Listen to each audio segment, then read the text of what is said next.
Hello, and welcome back to Godsfall Escape the Union. I am happy to be back. I am joined, as usual, by a lovely crew of people, and we're going to go around and introduce by one. Amity, who's not eating this week. So, hey, Yeah, sometimes excellent. I finish my dinner before we stream. It happens. Not us. Hi, I'm Orla. My pronouns are she, her, and I'm playing Amity, the demigod of redistribution. And I said my divinity first try. Well done. Excellent. It only took Nailed 9 it. episodes, but you're right on top. 9 times the charm, right? Hey, let's jump over to Magnuson. Oh, this is in the order. Hi, I'm Chris. My pronouns are he, him, and I play Magnuson, the demigod of distribution. No, redemption. No, The demigod of not knowing what's going on. That's what I play. Hi. Throw shade, and that's what you get. Plays Yeah. the demigod of stealing divinities. That's what, yeah. The demigod of theft. There you go. Oh, that sounds like a Oops. nice divinity. I'm the demigod of redistribution. Yeah, that's how it is. I'll just take that. Thank you. All right, and let's jump down to Yara. Oh, hi. I'm Tyler. My pronouns are he, him. I play Yara, the demigod of stewardship. Her pronouns are she, they. Excellent. And to the middle lower square with Ashrin. Hi, my name is Mary. I play Ashwin Mars. My pronouns are she, there, and she is the demigod of strands. Excellent. And last but not least, Diamond. Hi, I'm James. My pronouns are he, him, and I'm playing Diamond, the demigod of trash. Best. Every time. Excellent. It's so good. I'll never not love it. So, I believe, well, we did the no-nos game, and only Amity and Ashrin remembered to play. But despite that, Amity is going to be giving us our recap this, so with probably a little bit of help. So, can you go ahead and tell us what happened? So the episode began with us all staring down a very angry dragon turtle by the name of Urlach. Erlich, I like it. Yes. Erlich, yes. No, it's Erlich, Urlach? yeah. Urlach? I don't know. I can't remember. He's It was not going to something like answer to any of it, so it doesn't matter. You can call it whatever you want to. It doesn't. No, did we name him? Did he name himself? We don't know. And Amity shot him in the eyeball and hid in a well. Everybody, we did a pretty solid round of actions. People did various cool things, saving melon ladies and throwing spinning metal spears that became shield things, sanctuaries. And then Yara managed to calm him down miraculously. And we were all feeling pretty good about that. Could have gone much worse, was the general idea, until a blue time door or something opened up. And, You know what? Who's got Arcana? Now that we're thinking about that, who's got Arcana? ooh. Who has their character sheet up? That's I do. That's the real game here. Who has Go their on. character sheet open? Not me. No, as in I do have my character sheet open, but I do have Arcana. don't have Arcana. I do. I I would do. say, yeah. Who's ever got the highest Arcana? Give me a roll. I got a 6. I have a 5. Yeah. Okay, Diamond, go ahead and give me that roll. What did we get? That's a 23. Ooh. Okay. Yeah. You know that was a dimension door. Oh. Okay. Well, a door opened up anyway, and a Yes. lady with a dark bob, who Ashton had been talking about, snatched the boyfriend we were trying to rescue. So then Zion was freaking out. After all that effort we gone to try and rescue him from a bunch of Rylandian elves, and we never really figured out why they were kidnapping him in the first place, because we kind of killed them all, so that was unfortunate. Well, we didn't kill them all. Some of them could still be in the canal. We just didn't Well, check.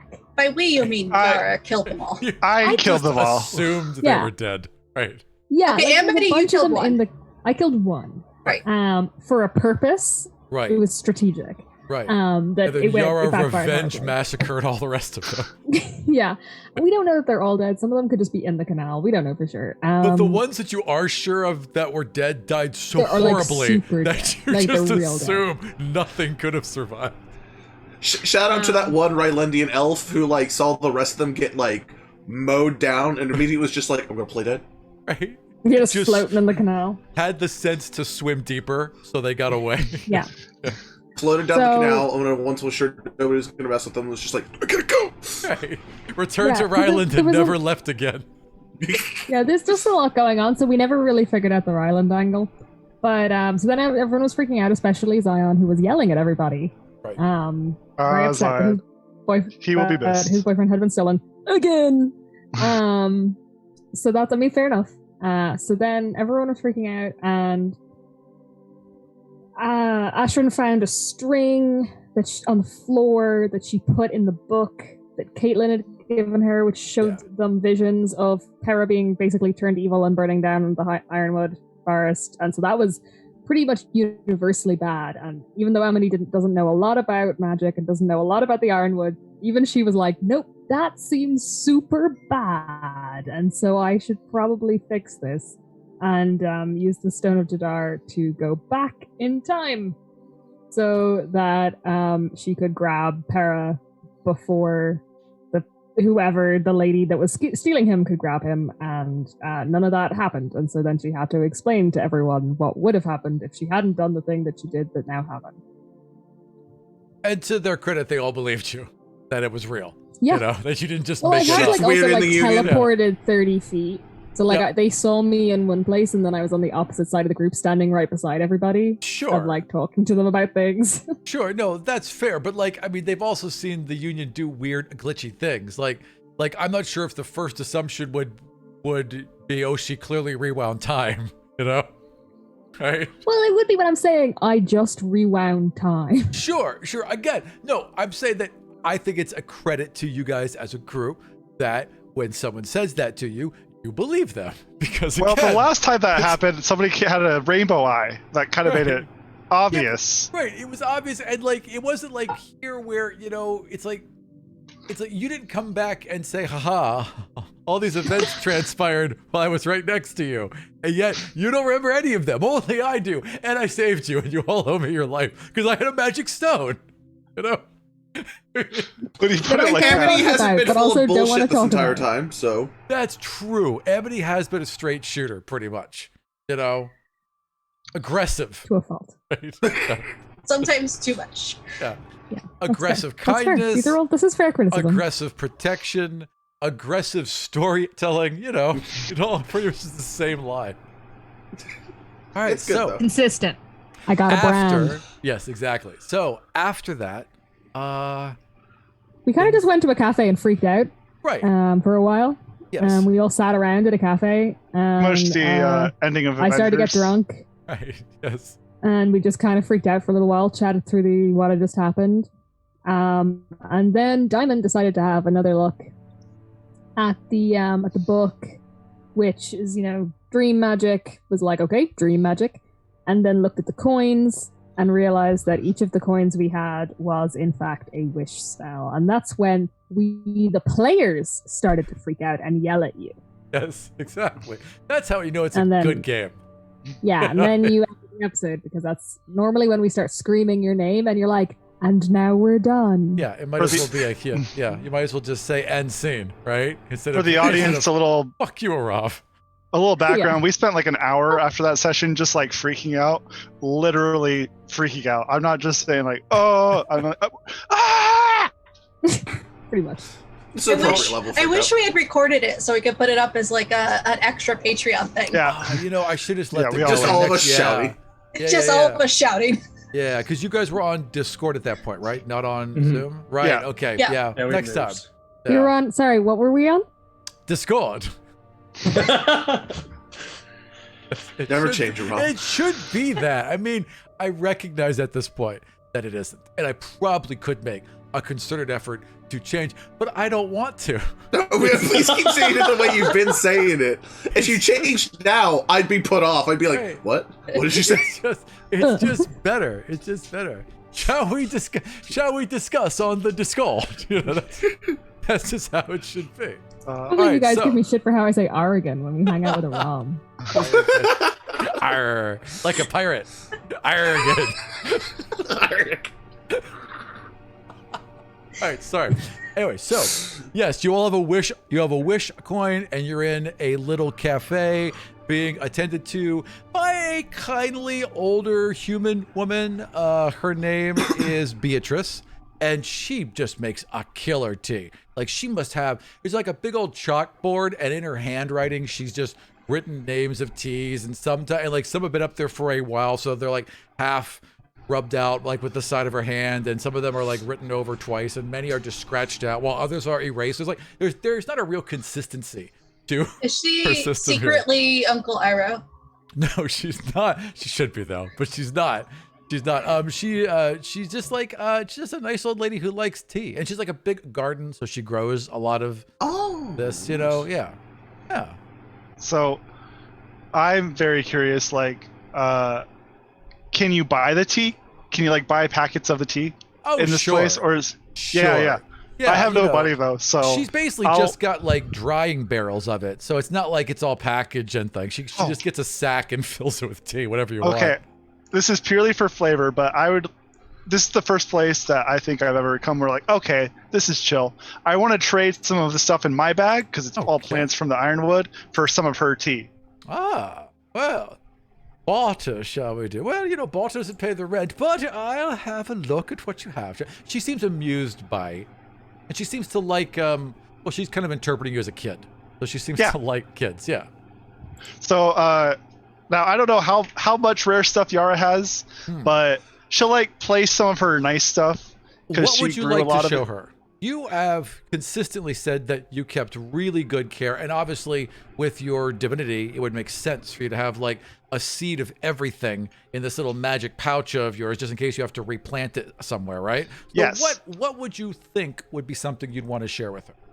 So I would want to share like some orchid flower petals or stuff, or maybe some roots for like some chopped up roots of a tree, not an ironwood tree, but like Sure. just some kind of special tree. Maybe some some flowers of a rare fruit that came from a fruit tree. Okay. Those would be the type of stuff I would show her. All right. Stuff that makes good tea, but is also like, oh, we don't actually get this here. Yeah. All right. I would like you. That's perfect. I would like you to roll, not influence. What the fuck? Persuasion. Yes, thank you. I would like you to roll persuasion with advantage. All right. I think That's I pretty I good. guess- But I can't even see what I rolled. Where is it? Because it's blue. Oh, 22. on And I'll Oh, change look. my color right now. You rolled a 22. Oh, is it blue? Yeah, so I did change it to blue. So you got a 22. Oh, yeah. So she's like looking through and she looks at the first thing in the orchid petals. She's like, yeah, so we have orchids. But then she gets to like the fruit petals and her eyes, her eyebrows go like really high up and then very slowly return to neutral. Like, oh, these. And then one moment, she goes in the back and she hears some like grunting and you hear some pots just slam to the floor, and then she comes out and she's dragging like a 20-pound bag of tea. Oh my god. Yes, I believe that'll be fair. Yes. Is it all one type or is it a bunch of different types? What she's done is she's basically like filled 12 different burlap sacks, right, with like an ounce of tea each, or like 2 ounces of tea each, and then she's like tied that all together with yarn into like she's like rolled them on top of each other into a bundle, and she's drugged that out and slammed it at How your feet. many So there's, like, pounds? so 20 it's pounds like, of- it's like 20 pounds of tea. So there's like 2 pounds of each type of tea. Or there's a Oh. pound of each type and there's 20 types. Let's do it that way. That's easier. Yeah. There's 20 different types of tea and there's a pound each. All right. Of All dried you leaves. listeners, So all you listeners, tweet me what these teas should be called. yeah. there you go. Outsourcing. At Alpha Monk on Twitter, or just at a Rob. Yeah, sure. there you go. Except That that's works. not Let's me. make this Except Aram's at Aram problem. is Aramark, and they're not going to give a fuck about. Well, Okay. they will care about tea, but only if they can sell it in mass quantities to like a high school, right? Okay. So they're not going to really care about this tea. So do it at Vardian. Okay. There Yeah. So this is for me. I'm doing a quick insight check for me. Sure. Okay. 17. Okay. So the insight check was basically like, if I rolled low, I was going to be like, this is too much. I'll take half. But I think Yara would understand, like, oh, okay, I didn't realize it was this valuable. Well, Right. this is a good trade. And so she'll take that. She has 21 strength, so she picks up that 20-pound bag pretty easily. Easily. Yeah. Just throws it over one shoulder. No problem whatsoever. Thank you. It's as big as you are. Like it's just gigantic. But you throw it over like it's no problem. So it's like, oh, no elves are so strong. And you go back to drinking your tea. It's getting to be late. Like the sun is beginning to set. It's a relatively lovely evening, even though most people are still pretty tense. What happened today, right? And before you, like, as you guys really started to settle in, Zion just took Para and just left. He's like, I'm not sure about you people. I don't really understand what happened here, but I'm taking my boyfriend and getting the fuck out of here, and left. It's like, we're done for today. Have fun doing whatever you're doing, and then just left, right? And so he's flying away, and Para's with him. You're all just kind of watching as the sun sets, and then there's a loud oink next to you, and you look down, and Oinkers is standing there next to all of you, watching them leave as well. Oh, they forgot their pig. And then Oinkers kind of looks at you and just kicks you, like not hard, but yeah. Ha! Pig agrees with me. Well, their friend, whatever. If we have a few minutes, I would like to take Diamond aside. So Diamond, I wanted to show you what I had. Do you want to switch packs for a minute or two? You could go through all my stuff. Sure. I'm interested in this. What exactly? What do you have? Would you want to share? Well, there's all sorts of every kind of string and yarn imaginable, plus all of the tools that go with that. But so Diamond, what I wanted to do is, I like your friend.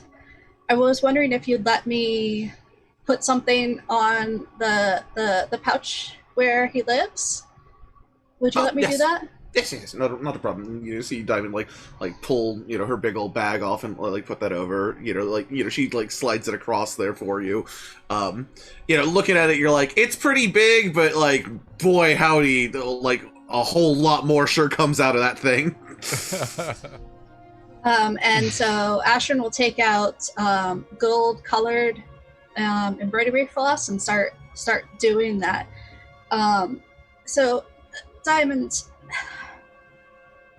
I was a little scared on the bridge,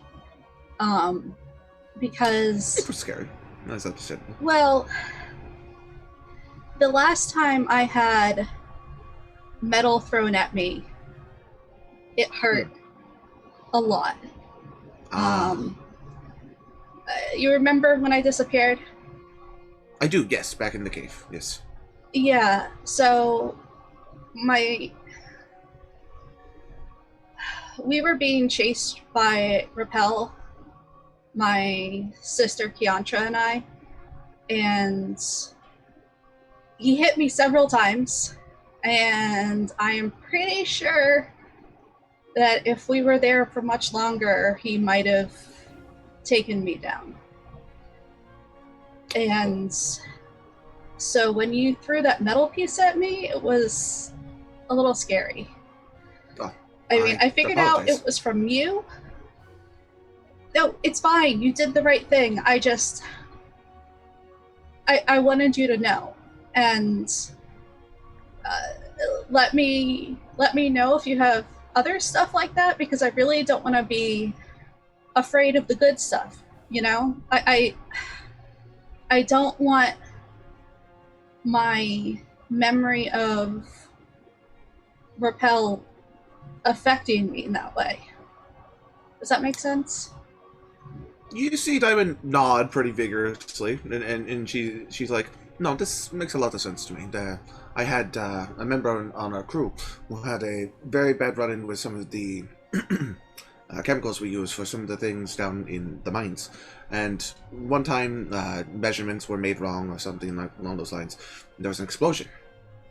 He was very, very scared afterwards. He was trapped down there for a while, rocks pinning a leg, and for a good long time he could not come back because he had to let that heal. And when he came back, he steered clear of all of that for a very long time. But eventually he managed to work up his courage. He learned that, sometimes mistakes happen, that people can be hurt by it, but that if you educate yourself and you learn more, and sometimes you just need to face those things, and that can help with it. And other times, sometimes you just have to learn to avoid those things. That is also fair. We had plenty of other people on the crew who could take care of that. Thank you, Diamond. I want to not be afraid of that in the future.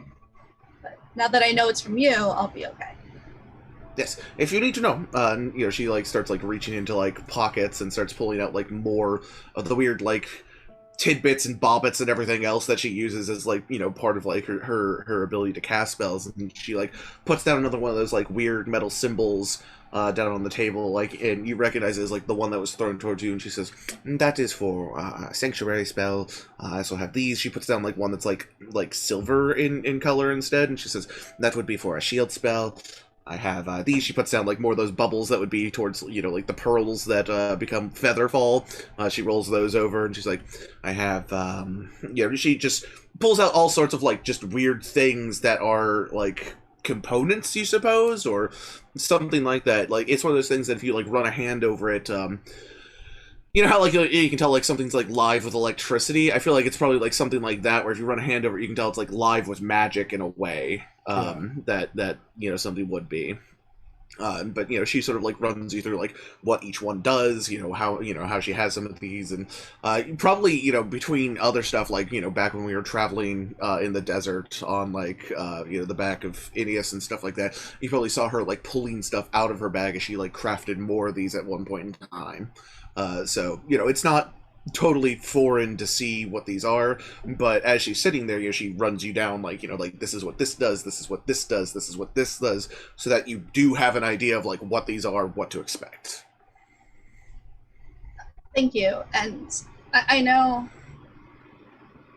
it was scary being on the bridge alone, but it's really nice to have people like you who want to help protect me.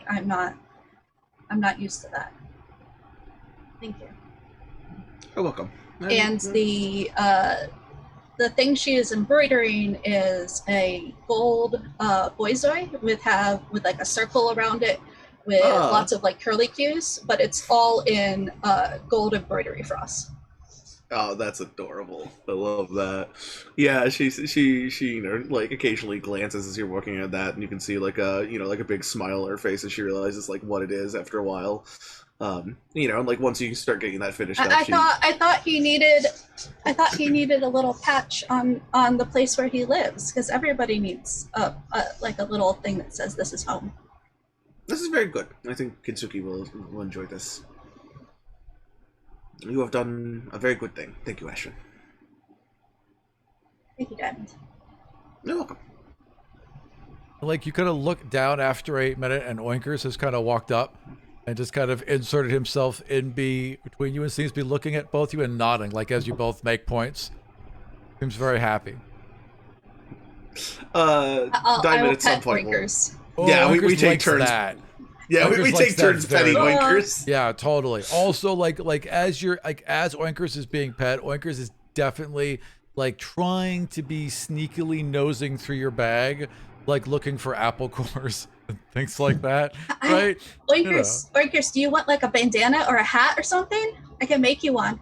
Oinkers doesn't seem to understand what those things are. Well, I take my bandana and I point at it. Oh, yes, Oinkers is quite, yes, Oinkers wants that. Yes, very much Okay, so. I will take out a bandana that Diamond gave us a long time ago and Yep. start embroidering that. What color is it? I don't know. What color were they, Diamond? The ones that you gave us. You can to choose go in them the to be desert. pretty much any color because Diamond just has tons of like weird stuff. Like if you need material, assume that you can like reach into Diamond's bag and like pull whatever out. Okay, she just so has we'll stuff. array a bunch of different colors Sure. of handkerchiefs out, Right. and then I'll array like a little bunch of embroidery frauds. Like, which one do you want? Right, like it's Oinker's first birthday, and they're reaching for like the pen or the bus or like whatever their future career is gonna be, right? Right. Like, Oinker's definitely goes for whatever is closest to pink. Whatever is closest to the shade of Oinker's goes for. Smart choice. And I'll start embroidering something for her. Excellent. So, I would imagine that you guys just like drink tea, talk about where you like. Are you all discussing the fact that you all have wish coins while this is being knit for Oinkers, who is feel like very no. pleased, by the way, and is being a very good model. So is now like perched on the table because Oinkers is still pretty small at this point, right? So she's perched on the table with her back very straight to make sure that that handkerchief fits her just right. That is some pig. Thank you. Yes. No, Amity's just finished this bottle of whiskey and is now looking for a second, like just not talking about anything. Right. It's like, he just kind of like sitting there, a hand goes back with an empty bottle. Oh, of course, dear. You've had a very tough day. She kind of pats you on the Thank you. shoulder, goes Thank back you and so gets you another much. thing of whiskey. Actually, You've now drank That's your a weight compliment. in whiskey. Yar, I think Yar is miming Amity and just doing it with her, but it doesn't affect her. Right. Or you're just drinking lots of tea. Like, I think so. Like, You're chugging tea like the way she's chugging whiskey. exactly. You get Diamond, a glass too, so you have little shots of tea. there was one other thing I wanted to ask you, Diamond. I know that some other of us were hesitant to use the powers of the Union, but you don't seem to have an issue with that. Like, how do you know that it's not going to hurt us and that we should actually use it? I don't think it is quite correct to say that it will not hurt us. It has the potential to hurt us like anything else, but that it has the same potential to hurt us as much as any sword or knife or a crossbow or anything like such as that. It depends on how you use it, not so much that in and of itself it is wishing to hurt us. At least not that I have seen so far. But I suppose for me, I am not afraid because it is simply what I work with, but on a much, much bigger scale. You know, she gestures to like, you know, the bits and bobbles and everything, you know, that she uses for spellcasting. She's Amity laughs and is like, "'Cause Barrows is trash." Maybe something like that. Maybe Cheers is herself. Goes. Yeah, Diamond smiles and nods, but you know she seems to think for a moment. She says, "The Union is a great, big, magical construction. There are bits and pieces to it that are powerful and come from different sources, and together they make a whole greater than the sum of its parts. Something much, much bigger than, I think, maybe even than what Barros intended for it, considering where we are now and what we are doing. It is scary in its own way. It is something that people could use for bad ends, people like Barros or some of the others, but it doesn't have to be just that. It responds to us for some reason. Maybe it just simply responds to anyone that is within sight of its bounds. But it does try to help. And if it can do that for us, if it is a tool that we can use to aid us, I don't see why we shouldn't. So I will use it to try to aid all of us. Because otherwise it is simply something that is there, and Barros will use it against us. And if that is the case, I don't see why we shouldn't try to use it back. If it can be a two-way street. That's a really good point. I don't disagree with you, Diamond. It's just that. I mean, I trust you to do this with your eyes open.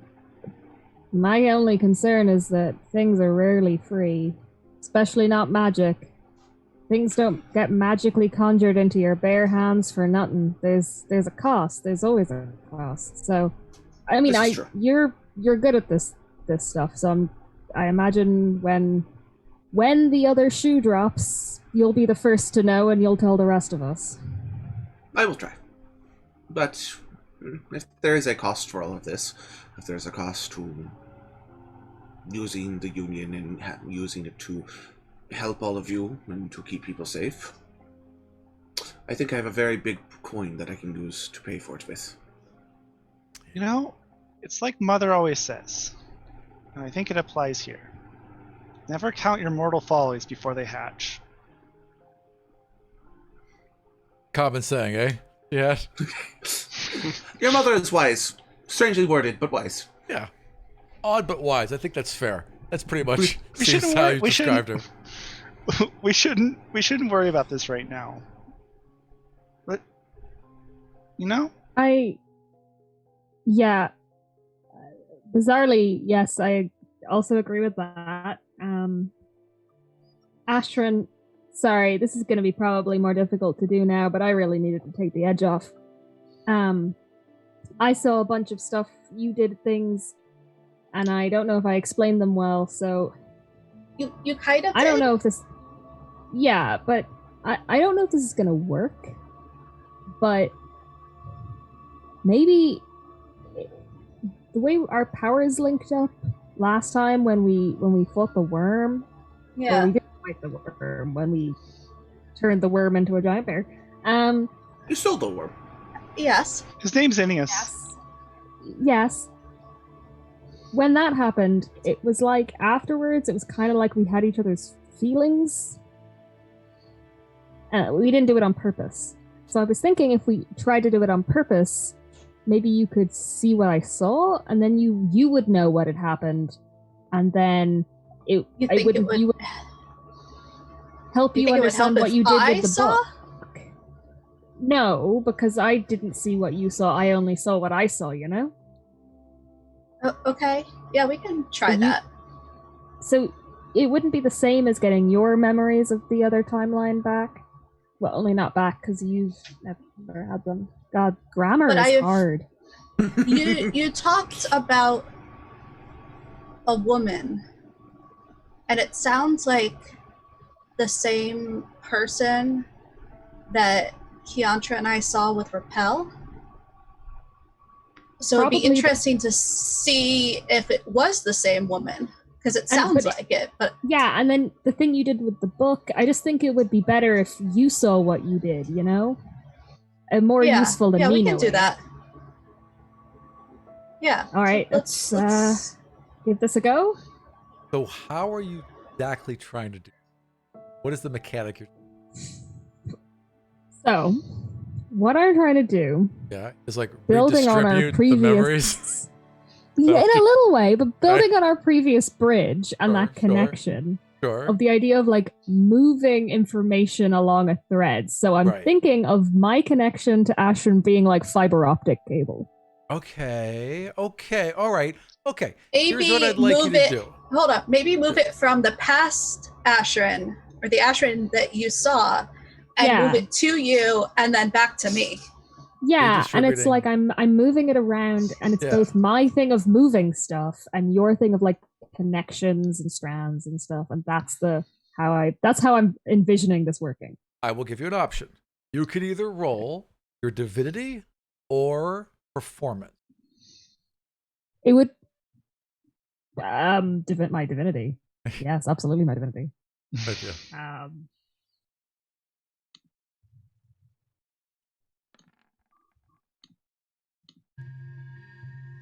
Ooh. Oh, that's good actually. 24. 24. All right. So, you guys, I guess, what do you do? Just reach across the table, hold each other's hands? Like, how do you, what do you do here? Yeah, I guess so. I mean, All right. that's like we don't really know how this works, so it's Or just the- like a really quick, Orla, yours is also blue, so you need to change your color.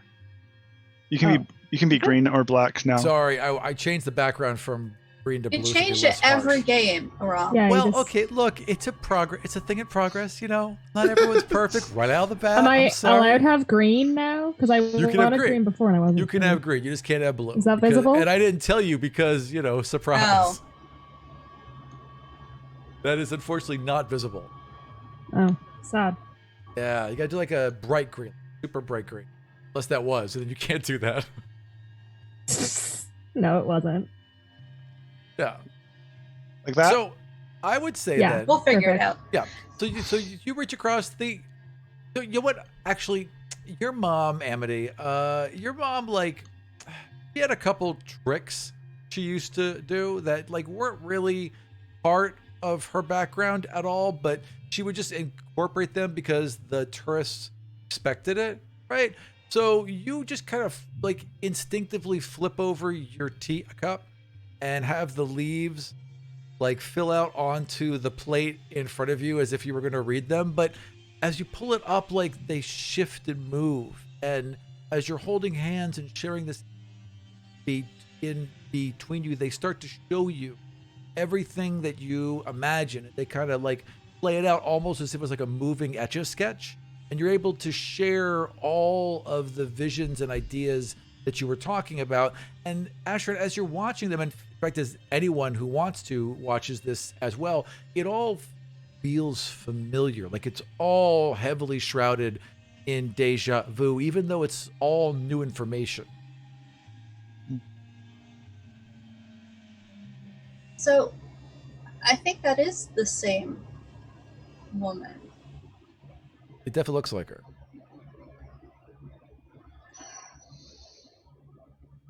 I don't know what that means. I don't know. I don't know either. Aram, does any of that include what Ashwin was feeling last time, or is it just from Orla's or Amity's perspective? Yeah, it all feels a little bit removed because it's all from Amity's perspective. Yeah, I don't know why. It's the same person. I don't know why she would do that. It's very strange. I guess, from my point of view, the obvious place to get answers is the thing we can't find her because she's magic and disappearing. But she seems to really want to burn the Ironwood forest down. Like that is a thing she's going to like a lot of trouble to do. So maybe someone in the Ironwood would know why this girl is so crazy to burn them all to the ground, you know? Yara just smiles it is big. A Just- page in it's a page in the book, so it's It somewhere. seems the next logical thing. Depends where you want to go. No, there are two I've never pages left in the on book E, so that have marks. So one of them was the ironwood needle, the evergreen Pine needle. tree needle, right? Pine needle, exactly. That held the page for the ironwood, and the other was a desiccated golden finger that held the page for a place that the wording on the page says the Spear of Jarden, but that's not familiar to any. That doesn't exist yet. But the location is familiar. However, all the destruction is not. So it does feel a little alien. While the Ironwood feels familiar. Seems safer. Yeah, and is relatively what you all would expect. So those of you who know of the Ironwood, that feels like the Ironwood. But here, I don't know if I can get Drosy to fly us there again. What if we do not need to fly? How would we get there? We would walk on sand? Well, no, this place is surrounded by water, a sea of some sort. Oh. But it also has many boats. So we would take a boat. Mags, you did boats, right? You're like a boat guy. That would take a while. Something like that. The most insulting way to call him. Like, you know boats, right? Well, I was a sailor for 20 years, so yeah, I guess I know a little. Something like that. Wouldn't it It take a will be while pretty. to What do get you think, there? Wakers? It's It- pretty far. I mean, it might not be smooth sailing, but we could try. Might Oh, is it, take a as while. opposed to the Union up till now? I think things are a bit strange for us, though, considering that I believe this might still be part Hold of on. the Union. in Hold a on, way. hold on. I had an idea. Hmm. Do you remember when we were with Tyr in the house and he said the demigod of books was helping him? And then No, I what was not here happened? for this. Okay. Amity and Yara, do you remember what happened afterwards? I was actually on the roof at that point, trying I to was- see what the centaurs were up to. I think Oh, only yeah, Yara was with you. And We then fell through Yara a pulls out the book. Max. cookies and dunks it in the tea, and because she totally No, we forgot about fell those. through a book. They're We great. fell Oh, through the a book. book. We fell through a book. Yes, yes. What if we that I can fall remember. through this book? Oh. Diamond looks at like the book at the table and she's like, "That might be possible. It is strange." Right. Book travel. I mean, I hear it's big with the kids these days. Well, I would make one suggestion before we do so, which is that we have had a very long day.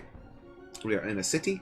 It might be a good idea to find some place to stay for the night, to sleep, and then from there, in the morning, see if we cannot use our magic book to travel to the forest. We've As had you a say short that- rest. Do people need a long rest?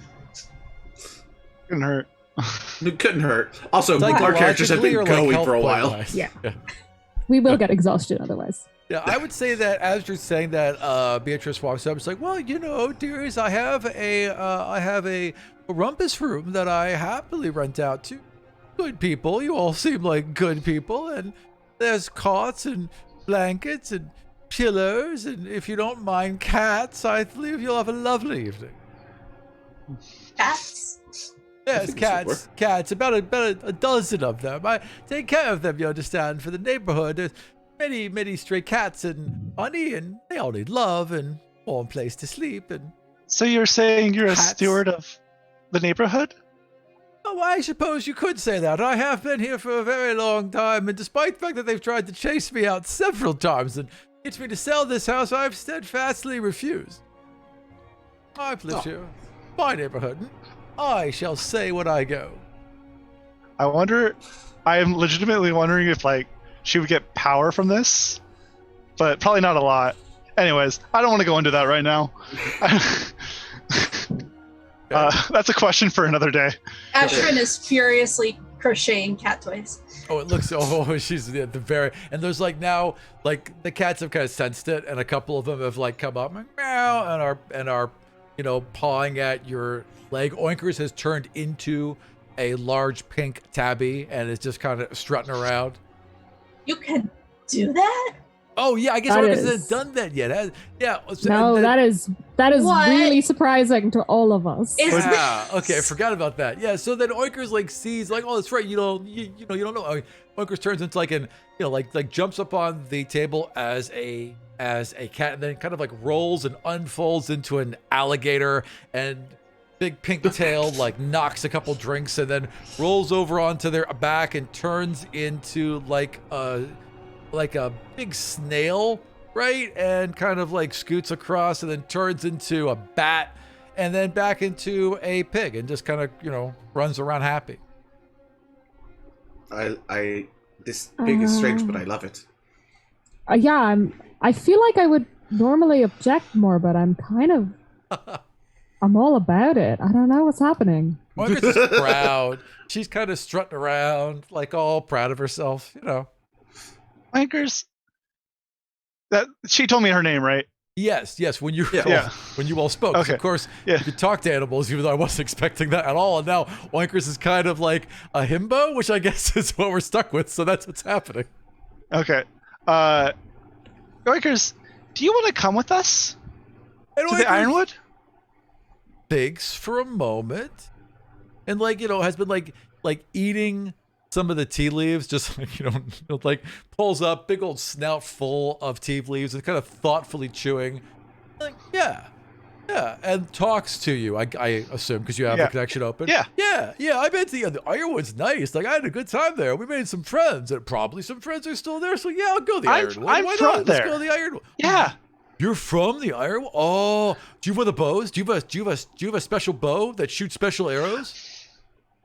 No. She pulls it. No, that's cool. Like that's not bad, but Well, no. she takes her bow, she fires it dry, and then she'll cast Eldritch Blast through her bow, and so a big force. Sarah, no.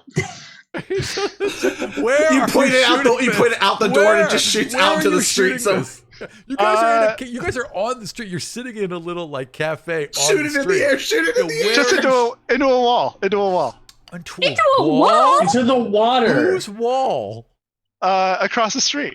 Across the street. Like there's like say Sarah, a bank. no. There's a bank. Baby with There's a gun. Yeah. Right, there's like a big solid brick wall to a bank, and you just like pull out this bow. There's crackling energy. All of you just kind of freeze because no one's really understanding what's happening. Like you don't want to believe it. Oh, And then yeah. She's just And gonna there's fire. no magic here. yeah, you fire a crackling bolt of energy across the town square and into the bank across the way of a very busy city. So there is momentary freak. No, actually, not even momentary. There is freak out. This city was just attacked What have I done? by Oh. lightning and steam and everything. So there is now straight up panic. Amity is gonna like shove Yara inside, and it's like, okay, inside. We're getting inside off the street. Very No angry. more explodey hands. No more. Yeah, Diamond very quickly, like gathers all her stuff back up into her bag very quickly, and then like looks across at like where the damage for that is, and just like thinks for a moment, and just says, "I'm just like scurries across really quick, just slaps a hand, casts mending on the wall, and Oh. scurries back." I can help. I'll help you do mending. All right, so you guys Maybe mend some the- prestidigitation as well. You guys mend the wall, but like people have kind of cleared out, and there's other people hanging at the edges, and you hear someone shout, "Get the guard! Get the guard!" Amity's got to. Amity is dragging the two of you out there. Like, get away from that wall. Don't be seen here. Get out of here. Get out of this. We're getting inside. We're not being seen by the guard. Get. Yeah, out no, of- look, get- look. I don't care that this wall is broken. Get inside. And once the word guard was brought in, Diamond's just like, "I gotta go," because it's like, I know that word. That's not a word I'm kosher with. I gotta And go. Yara's just like, what? What'd I do? Get What? inside. What? No one ever wants to see the Inside. town guard. No one. All right, so you all go inside, and there is a growing, like there's only a couple people outside right now, but there is a growing commotion outside. Maybe we should go through the Beatrice does book not seem now. to be aware of any of it. Like Yeah. she's just still bringing you So tea. that and, rhombus room, Beatrice, could we see that? That's so kind of you. Oh yes, and she just like walks like so. There's like a small tea room, and there's these two double doors in the back, and she just throws them open. And inside is basically a place for cats to hang out, but there's also a bunch of cots. So she opens it up, and it's like the birds, but with cats. So there's like Haram, 20 did you of bring them. us to a cat cafe? Yeah, I did. But there's like 20 cats just like blinking at you and just kind of sitting there. Yeah. One of them is like a little Cat tabby. Cafe. A little tabby, a kitten walks up like with a really hoarse meow. So it's like, "Ah!" It's like this little teeny orange tabby, but it's like, "Ah!" It's doing like the fat kitten walk too, so it's just like blop blop blop blop feet. She's got a couple Somebody of cries a little. she's got a couple of those cats that are fine, right? But they've got that imbalance thing, so they walk like this, they kind of bump into you, right? But they're really friendly. They just can't quite stand up. Yeah. Look, I Amity made tries you to look guys real cat tough toys. and like has to leave the room. She's like, yeah, I'm gonna go check the perimeter. It's the first time you've shown any emotion except aggression. It's the whiskey, whiskey and cats. We just really love figured out. cats. Guys. We figured out how to take Amity down emotionally. So Evan, so there are two options. You can step out the door you just came in where people are gathering, or you can kind of step into like the alley like where they take No, deliveries neither. in the I'm back? checking the windows. I'm Okay, checking so the interior windows. yeah, so you walk up to a window and you take a look out, and there's like a dozen people gathering, and you're seeing a couple of the town guard, a couple of those paladins you saw earlier walking towards you, and one of the people that you saw earlier in the street is clearly pointing towards the inn and talking excitedly. Okay. Can I, team, fellow demigods, companions, I am about to open this window, and y'all are gonna get out this window, and we are going to move post haste away from this place, and we're gonna get on a boat. We're gonna get somewhere outside. We gotta get away from here. You blew up a bank? I don't know what to tell you. You blew up a bank. You gotta go. You did shoot at a bank. I'm like, we have to leave now. So we will try the book in another safe place. I think we should. Yeah, yes, we I think need to- Everty is right. so- We should get away from the guards first. I know, and cats. but we There's two in A your bank. lap already. Like as you're saying we have to leave, there's suddenly like Amity's a pair literally of cats. like little like she's pretending that they're not happening, but there's like little tears. So we It's have a to little- go now. So it's a little yin and yang. It's a little black getting a little white, getting they kind of curled into each other into two little balls. So there's a perfect little. Do you think yin and yang. she'll let us take one? I could let her play with my string. Ashton, we super can't take a cat with us. That's so irresponsible. They're so cute. We have an oinkers we who can be a cannot cat. care for a Ashwin's cat. like, but Right. Yara gets to keep oinkers. Yeah, Oinkers is like walks up. It's like this big fat pink Garfield cat. It's like what? I'm a cat. Look, I'm a cat. I can be Turns a into cat. a kitten, a little pink normal. Yeah, I'm a Okay, kitten I wanna too. pick- can I wanna be a pick kitten. Oinkers up. You Yeah. can shapeshift your magic. I want to pick Clown. Oinkers up and just cuddle her. Okay, all right, and Oinkers. Ashford, get out the window. Oinkers Okay, I'll moves get out the in. window. I have a Everybody cat. I out the have a cat. window. Now, just Yeah, so we're out clear, the we're window. going out a window that is not facing towards the paladins, the people in Yeah, the it's, street. it's in like I have opened it at the back of the rhombus room, and I'm Right. like, get out. Amity, as you are directing this crew out the window, I would like you to roll a group stealth. Ooh boy. So we're all rolling stealth then, or is No, it just no, Amity? just Just Amity. Amity. Okay. Since she's giving you guys directions, I'm gonna let her use hers. I imagine it's still hard to see your die. Yeah. But that is a 13 plus. That's a 24. 13, but 24. Yeah, that's gonna be fine. I have an So, 11. That's rogues! 11 to stealth. Yeah. Expertise. Yeah, so I mean, like, you know, I don't know, The like, dice is right here. yeah, it is right there. I gotta wait. Let me get It's right rid here. of that. But it's like literally right beneath your chin, right? That I probably green's not gonna work. So don't choose green. Don't choose blue. Choose some other. Don't choose color. anything that you want. Right. Don't choose any enjoyable color. Don't Just- choose your favorite colors. Yeah. Sorry. Yeah. So like,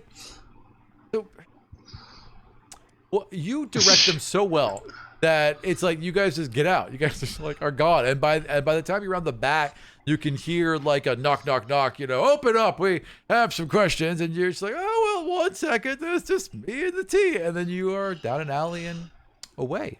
I leave a bunch of money I leave like some more of my money for Beatrice. I have like 2 or 3 gold extra for Beatrice. So you like You know, leave as you're a doing couple that- gold on the counter, and the second your back is turned, a cat has knocked that shit to the floor. She'll find it, right? But Yeah, instantly. eventually. It does, Yeah. you know, it just has to be there. Diamond definitely helps you pay, though. Rather than like straight gold, Diamond just like reaches into a bag and like comes out with like a ring with like a gemstone set in it that is like way too much. Obviously, just puts that down next to it and like goes. Put it in a 500 in a sofa gold. cushion. Yeah, basically. Excellent. Yeah, so we book it. Yeah. Get the hell out of there. Actually, you know what? It's not a ring. It's a tiara that was clearly made for like a royal baby, and it just fits Yeah! perfectly on one of the cats. So you just like, Oh, put a little baby. a little diamond tiara on one of the cats. Meow. And then you just like head on out, right? You just jet, right? You do Beautiful. the opposite It's the of best. you do the opposite of like dip and dash, like you died and then leave way too much, like enough for her to basically pay We rent tipped for the excessively. year. Yeah, exactly. Well, All right. she's looking after a lot of cats and she's fighting gentrification, so I really like Beatrice. All right. So give her like a war chest. We tipped excessively, and then we go onto the Yelp for Ani and put like a 5-star review. So good. Everyone go to this tea shop. Excellent. Beatrice is the best. If you Right.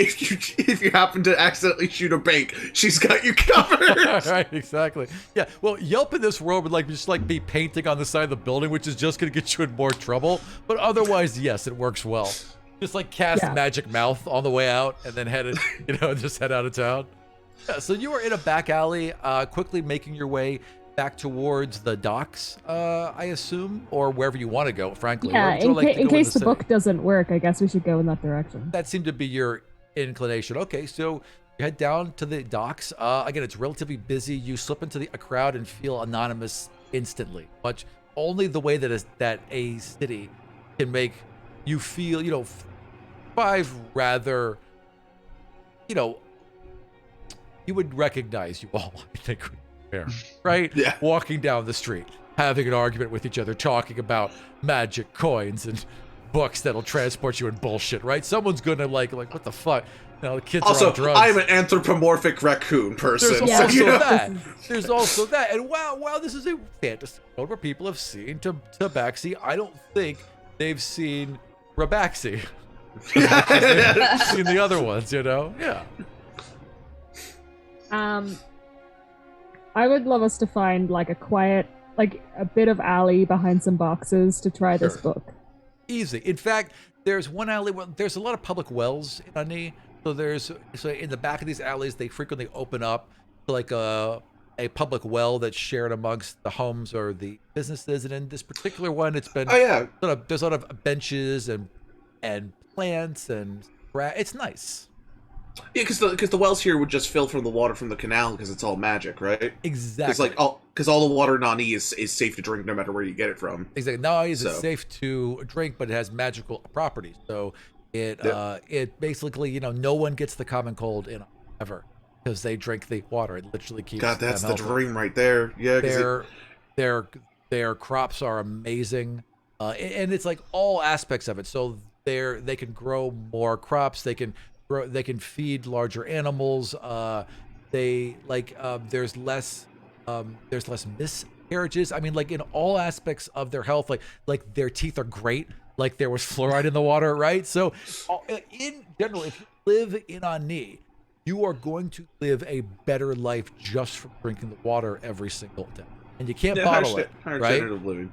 Yeah, as soon as you put it into a glass, you've got 1 minute. Once the water is disconnected from the source, it loses its powers almost immediately. So if it's not Well, if drunk it's 1 from the minute, source, all it we doesn't need work. is the god of time and have its top time in the bottle. Right, or just have the god of travel make like pipes that'll like teleport the water or something, right? Yeah. Yeah, sure. Oh my We gosh, figured I out the hadn't thought of perfect that. racket, you all. That, yeah, right. Just water bottle with like the Ani logo on it. It sounds like when Doro first got the spear of Ogun that could turn rocks into garnets in like an hour, right? He was like, I can make it. It's like, it's garnets. It takes an hour. Are you really gonna stop the, fighting the end of the world plot so you can open up a garnet racket? But he's used it. He's paid for things. Like he will purposely say, I pay for this in garnets. Look, I don't Use blame it. you. When we have essentially an infinite source of garnets. Yes, Yeah. I would pay for everything in garnets Yeah, too. but he's got like $100 worth of garnets on him max at any given time. So it's like limited things you can buy. It's still good. It's like, I guess, having a, Yeah. it's like He's having slowly $5,000 crashing on the you. garnet market Yeah, right. It's ruined every time he pays with a forever. fistful of garnets. It's like with what was it? It was Dragon Heist, right? Like it should have been 1,000,000 gold, and every time I said it, I just instinctively said 1,000,000 gold. But in the book, it clearly says 500,000 gold because that one of them went. 1,000,000 gold will just crash the whole fucking economy. Like it would be the biggest disaster in the world. And in fact, I wrote that in where like the good people were still trying to keep it a secret because they knew if 1,000,000 gold flooded the market, like it would literally crash the economy of Waterdeep. So it couldn't happen. But yeah, I mean, there's probably some poor garnet merchant that scoped out a mine, has been sitting on it for 7 years until they could finally get the right permits, and you just ruined him and his whole And family. then, surprise, Doro not with his infinite garnets. Right. Bam! Right. Because no No matter one's how much ever good expecting Doro Doro does, not. he has to ruin someone, usually innocent, along the way. Not maliciously, it just happens to happen. He means the best, but the end result, you never know what you're Yeah. gonna get. He's like Doctor Who. Like when he shows up, Oh yeah. and if you're still alive, he'll save you. Probably. But But if you're somebody in the opening, like 30 seconds of the show, fucked. you're screwed. You're fuck, dead. you never want Yeah. to see him. You're like, oh no. Like Yeah. Jim, Oh, no. Jim Cantori, you never want him to show up in your town. Never. Right, so Diamond, That was a good rabbit trail. yes. If you hold the book, I can try to see if we can duplicate what Tyr did when we. But you're good with items, so like if you hold it, maybe something will happen. I don't know. Maybe we could try.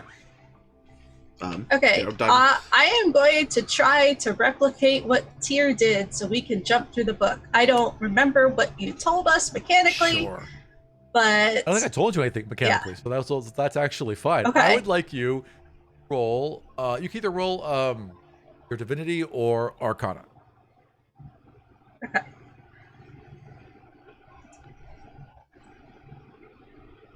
11. 11. Okay, so I'm gonna add it. I'm gonna add a D8 to that. Maybe. there you go. Yeah. Yeah. There you Yeah. go. Bardic inspiration. 17. Oh, that's pretty No, good. that's my divinity. So 17. Nice. Okay, so you it fights you. Again, it feels like everything everything familiar but new, and so it's hard to really make this connection. Like you open to the page with the pine needle, and you know that there's something there, but you just can't pull it out, and so you kind of start to feel along the paper, feel all the individual little fibers within the paper, and once you can break that down and you can see that, all of a sudden it just flares into existence. We're looking at a moving picture, like if it was a video flashed out across 2 pages, even though it's all drawn in charcoal, right? In black and white charcoal. It moves and sways like trees, and then color bursts into the pines, and you can see it's this deep green forest swaying back and forth under a heavy wind and piled under snow. And as you're holding the book, snow is pouring out from the bottom and into your lap. The correct time of year? Do we have any way of knowing? You're just kind of looking at a scene, so roll nature or survival. And anyone looking at this scene who's ever got the highest could roll one of those as well. That might be Yara. Apologies. What was that? So you are I looking. had So a, that's all right. Ashrin has opened the book and is showing you the page for the ironwood, and it's now kind of come to life. The drawing has come to life, and you're seeing very deep green trees shrouded in snow, and snow is pouring out of the book as well. snow. Okay, so does it change pictures at all, or is it just one area? It's just Of this the ironwood. one area. I would say about maybe 50 or 60 feet above the ironwood, looking down at a row of trees. Okay, so that's probably not enough for me to know where that's at, but as Well, we you could look, roll knowledge or nature. Sorry, you could roll nature, or you could roll Survival is what you said. yeah, I guess survival. Yeah, that makes sense. Even I did yeah, just say I'll it, do so I suppose survival. it should be a thing. Yeah, Either Alright. or. yeah.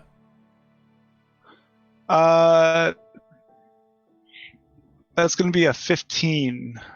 Yeah, so there are some mountains in the back that you recognize, right? And while the mountains are very steep, there's this one mountain range that's very, very steep in the north of the Ironwood, and is usually snow-covered, magically snow-covered. There's so much more snow, and the mountains look taller. Yeah. Okay. So I'm assuming Silver Peaks. So. Is it would that be a accurate guess? Yeah. Yeah. Um. All things being equal, yes. But Yeah, but okay, they're so- also off. Like they're too tall and there's way too much snow. Okay. I think the only thing I could do right now is try and, if we're trying to enter through the books, I think just kind of like one of those. There's scenes happen all the time where you just slowly approach the book, and you just kind of touch it and see if like you can go through, kind of thing. So she'll try and do something like that. Okay.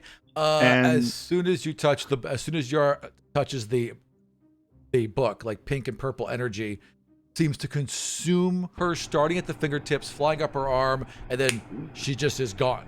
She just like gets sucked into the book and is gone. I'm next. Oh, okay, I think we should all go in case it stops working. Last person takes the book. I Bye. got it. Go through. All right, so one by one, you all grab the book. Who is the last one to go through? Diamond. Okay. Yeah, Diamond's gonna be the last to go through. Okay, so Diamond, I would say that as you go through, like, you ever see that? There's this GIF of Skeletor, right? Uh-huh. And he's going through a mirror. It's like there's a mirror, a portal, and he goes to the mirror. And then he reaches back and then out. He reaches back out and punches the mirror. It's like Yeah. shattered. So I just see like your little raccoon hand grab the book and kind of fold it into itself as it all vanishes. Yeah, it does that like weird inversion flip around and then it's gone, basically. Exactly. Yeah, and you all just are this poof. You all kind of like fall. You know, like when you're having a dream and you dream you fall and you feel like you fall, right? So Yeah, you all you're like, have that kind of drop, and you all land face first in a huge mound of snow in a clearing, surrounded on all sides by the ironwood.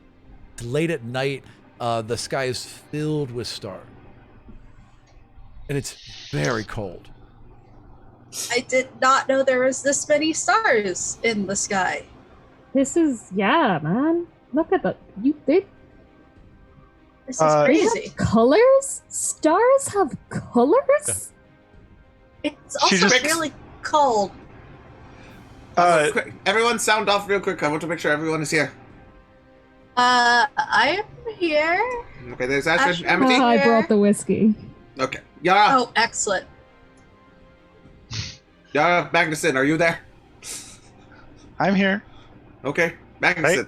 You just hear the chittering of teeth as Magnuson is very cold, wearing a metal tin can around him. Yeah. Right.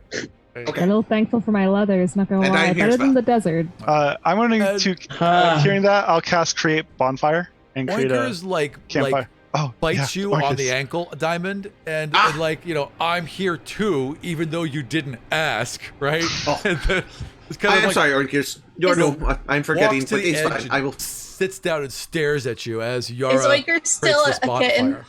Oinkers is, as soon as you hit the snow, Oinkers turned into like a big shaggy wolf. There's a big, not a big, actually, kind of a small pink. We can all fox, a huddle little near pink Oinkers fox. for warmth. And the Oinkers, bonfire that Yara is making. yeah, I mean there is a fire, but yeah, sure. Okay. Oinkers likes to be held. That's Both. fine. Yeah. Huddle. So, Diamond, for her part, will like lean down at some point and like ruffle Oinkers on the head and say, "I am sorry for forgetting you. You are new. I will try to remember better." Oinkers So- You got the forgives book, right, very Diamond? quickly. You got the book. I have the book. She holds it up. Okay, good. So As You you we're wanna hold hold up on the to book, it? the book has changed. Oh. So where it What's was it like a larger leather-bound thing, now it's a small journal bound on either side by wood. Oh. Do you want to hold on to it, or should I? I can hold on to it, or if you want it. I mean, you were the one who got it. I don't want to take it away from you if you are very. Well, I can also keep it dry better. That is probably fair. Uh, She'll hand it back over to you. Okay. looking. So if we're in the Silver Peaks, do I know? Is this where all the Yetis usually come from? Yes. Right. So, every winter, Don't give the a Yetis... ideas. Yeah, I mean, I've come used on. the He Yetis already several thought of times. this. I know, Yucky yeah. shit. Yeah, Come there's on. definitely going to be. In fact, like there's a whole. Yeah. So Yara will turn to everyone and say, "The fire will be on for another couple of minutes, but then I have to turn it off. It's Well, quite We're gonna need- dangerous out here. We're gonna need shelter then, because otherwise we'll have about 3 hours before we freeze to death. Well, then I suggest we probably don't rest tonight. We can't stay here. We need to get out of this area.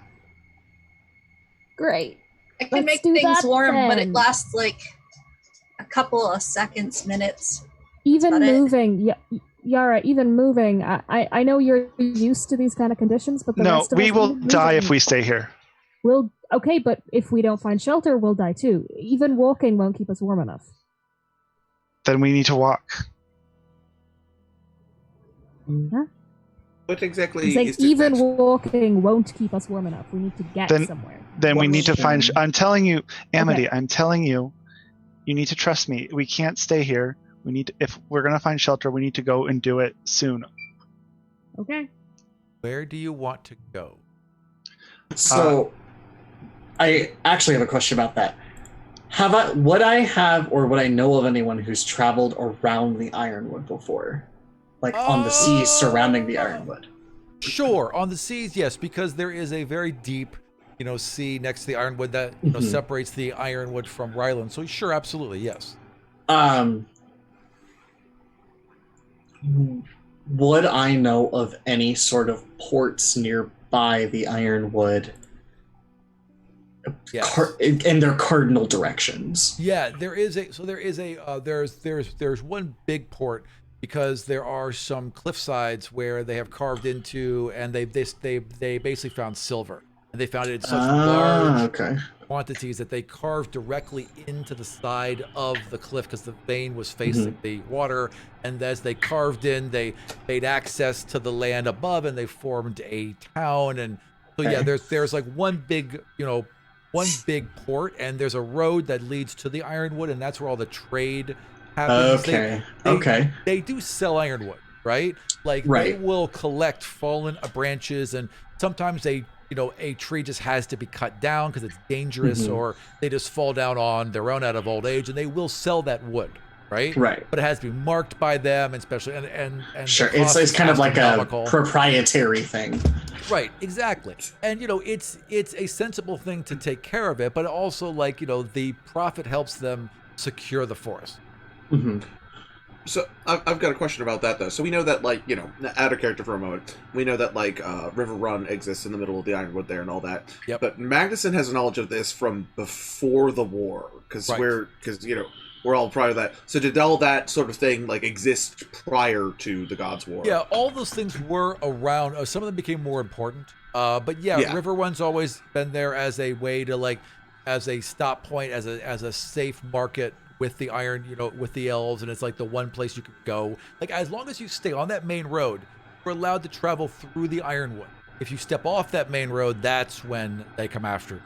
So I think, and I'm going to say this to the group, I'm going to look up at the stars to try to see if I can find some sort of maybe a constellation or maybe a guiding star. North Yeah. is that way. Yes, you North just is that know way. where it is. Yeah, absolutely. And that would And- be I towards the have mountains. keen mind. I know where North is. I think Yep. we should head towards the coast Okay. and then follow it down because maybe we'll run into that town, So if you that go, port. if you're We where just you have to think pick the you right are. way. Yeah, Mhm. if you're where Yora thinks you are, it's a couple hours north to the mountain. It's Mhm. it's about half a day's journey west towards towards that port, so kind of west and north, right? Mhm. And you know that you'd be walking away from the river, so there should be a river about an hour to your south. Well, if we get to the river, we could get to River Run eventually. Absolutely. No, we're not going there. Well, Wanted to go Why? to the Okay, temple. why not? No, Why can't we go to River Run? The book no, said we're that gonna go to my home. It's safe there. But is it further away? Just a little bit. But it's 2 days safer. journey. we're not going to Okay, but- survive We're days. not going to survive that Well, long. Yara may How not about have told you it was 2 days away. I told you it was 2 days away. Sure. It's just it's a little bit farther. I've lived here my entire life. I can take care of you all for a little while. Okay, but I just want you to understand that what you can do in this forest isn't going to be the same thing that we can do in this forest. You know, like your relationship with it is different. I know, It but can kill us easier, is what I'm saying. I want to go home. We can And I want to make that get you home, sweetheart. I'm just saying maybe for one night in between, we have like a night where we rest somewhere warm and then we go to your home. And we can get some equipment, which will mean that we don't die on the way to your home.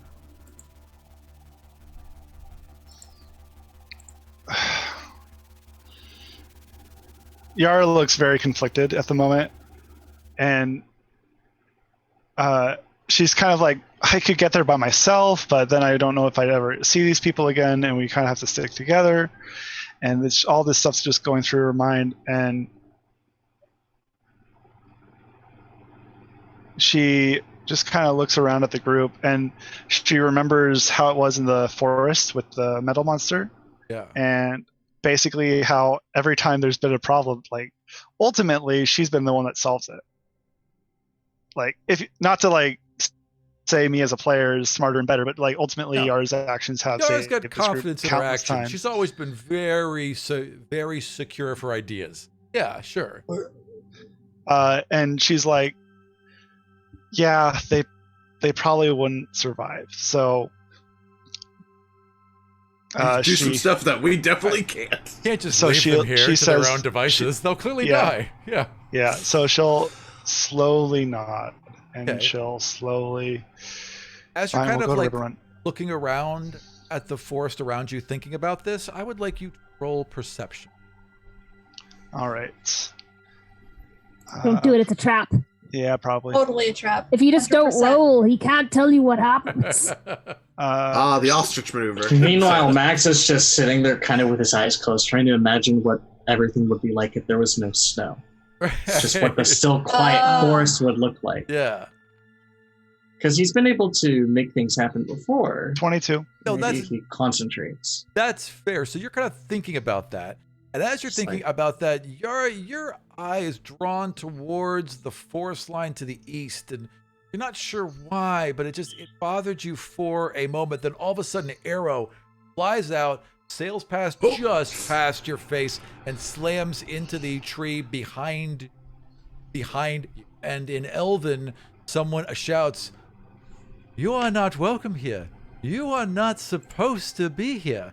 And 3 elves step out. One of them has kind of a smirk on his face and is holding a short bow, while a woman with shaved, with her hair shaved on the sides and kind of pulled back into this like mohawk ponytail with lightning bolts Oh, man, she's tattooed on the side of her skull. She has this big, huge wooden shield, and she's standing in front of the guy with the bow and a giant spear as well. Just kind of, when, well, he looks friendly and a little mischievous. She does not look either of those things. She looks terrifying. She looks like she's ready to and throw down, and intent we're gonna on not have hurting a good you. time if she does. Right? And they just kind of stand there for a moment, and then a third elf steps out. He's got a long green coat and this wooden mask with 2 crystal eye holes on front of it, and a pair of ironwood crossbows. And he kind of pulls back his hood, and he drops away this mask, and he's like, "My name is Cebu. These are my force, and you are not welcome here." And we're going to pause for a 10-minute break and come right back. So we will see you all in 10 minutes.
Hey.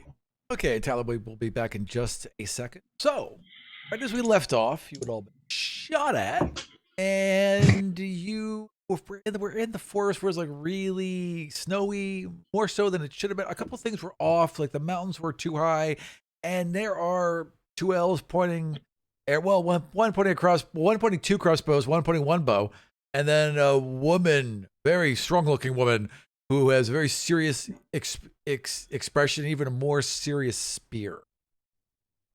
Can I hide behind Oinker's wolf? Well, Oinker's wolf is actually a fox, so not really. Oinker's isn't that big right now, so if you kind of maybe Amity could hide behind Oinker's, but otherwise than that, no. I'll try. Sure. And Oinker's is kind of standing Oinker's ground, like, you know. It's okay. It's okay. I think it'll be okay. I think it'll be okay. We're not looking for trouble. Does anybody speak Elvish?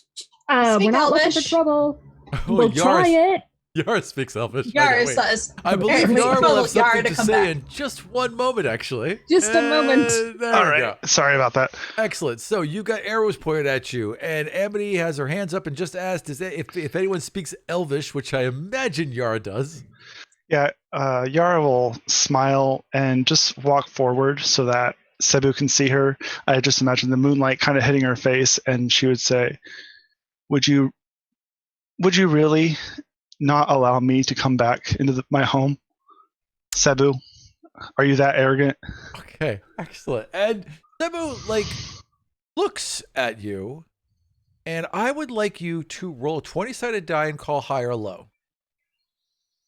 I'm going to go low. And let me get into... Oh, that's What'd you roll? 19. 19. Okay, so they Cebu's eyes grow angry and raises a crossbow and marches right towards you, closes the gap and kind of grabs you by the back of your hood, yanks it down and stares right into your eyes, and then breaks, drops his crossbow, throws his arms around you, and is almost on the verge of tears, and then pulls back and looks at you. We thought you died with the rest. And all three of the elves are clearly very taken aback and happy, but also concerned. All of them think you're dead. Yara is also very concerned because this isn't something she would expect of Cebu. And she says in Elvish, still talking in Elvish, I've been in the tower this entire time. What tower? The Union. What's going on? And they just all look at each other. They're just talking. The Union was destroyed. They recognize each other. But it was just built. And again, they recognize each other. They're talking about the Union. They thought she was dead. Years ago, it was destroyed. I don't understand what you're asking. Do you not remember? Do none of you remember? Where's my mother? In Elvish, I say, remember what? And they're now speaking like a mixture of Elven and Common. They're all kind of excited, right? But you're understanding all of it. And so we get the gist then. Right. And so I'm they kind of putting my hands down now. Right. And they gesture towards, towards the mountains where your people are from, right? And it's it's gone. And Yara's at first it's been this innocent, very kind nature, and she says with a very serious tone, "Take me to my mother." And Cebu looks at you and his eyes kind of soften. There's nothing to take you. All there is, hole, rubble. She gets kind of angry. Does she know if Cebu understands Druidic? I don't know why she would, but I don't know why he would either. So I'm just gonna assume that you assume no. Okay, so she will say something in Druidic that no one understands. Right. And then she will say to Cebu again in Elvish, just is my home still there? No. Just take me home. He walks you up the clearing. There's like a hill, just so you can just look out a little bit over the trees as they fall away into kind of this valley in front of you. Just able to see this blackened area to the north, this huge swath, and like all around it, the trees have been bent out from the center as if something struck from a great height with great force, and just miles, miles, and miles of the ironwood is just this empty pit of devastation. Was this a meteor? And So- they explain, they're concerned for a moment, but you've got a fire going, and they sit with you and they explain that it happened when the second god of the sun arrived. There was just came out of nowhere, and just he slaughtered the god of death and he slaughtered the god of magnetism. The EtU tried to put the moon in front of the sun to create an eclipse, but he blew up the moon and sent pieces of the moon down onto Calgon below, slaughtering the rest of the gods, destroying the Union, and decimating a large part of the Ironwood. He killed Repel? Killed Repel. And took his power. She Took the power of magnetism and death, along with the power of the sun. Yara's been very cheery, very happy this entire time. And if anyone's paying attention to her, there's like this look of anger on her face.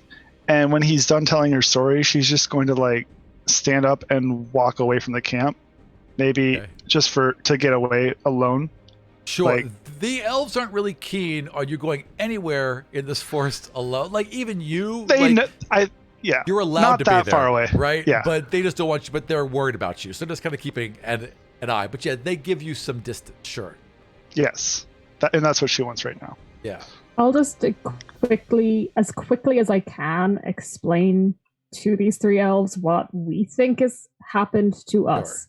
That what we think is from a slightly different version of reality, Yeah. but also 125 years ago went Right. into the Union. And we're now here.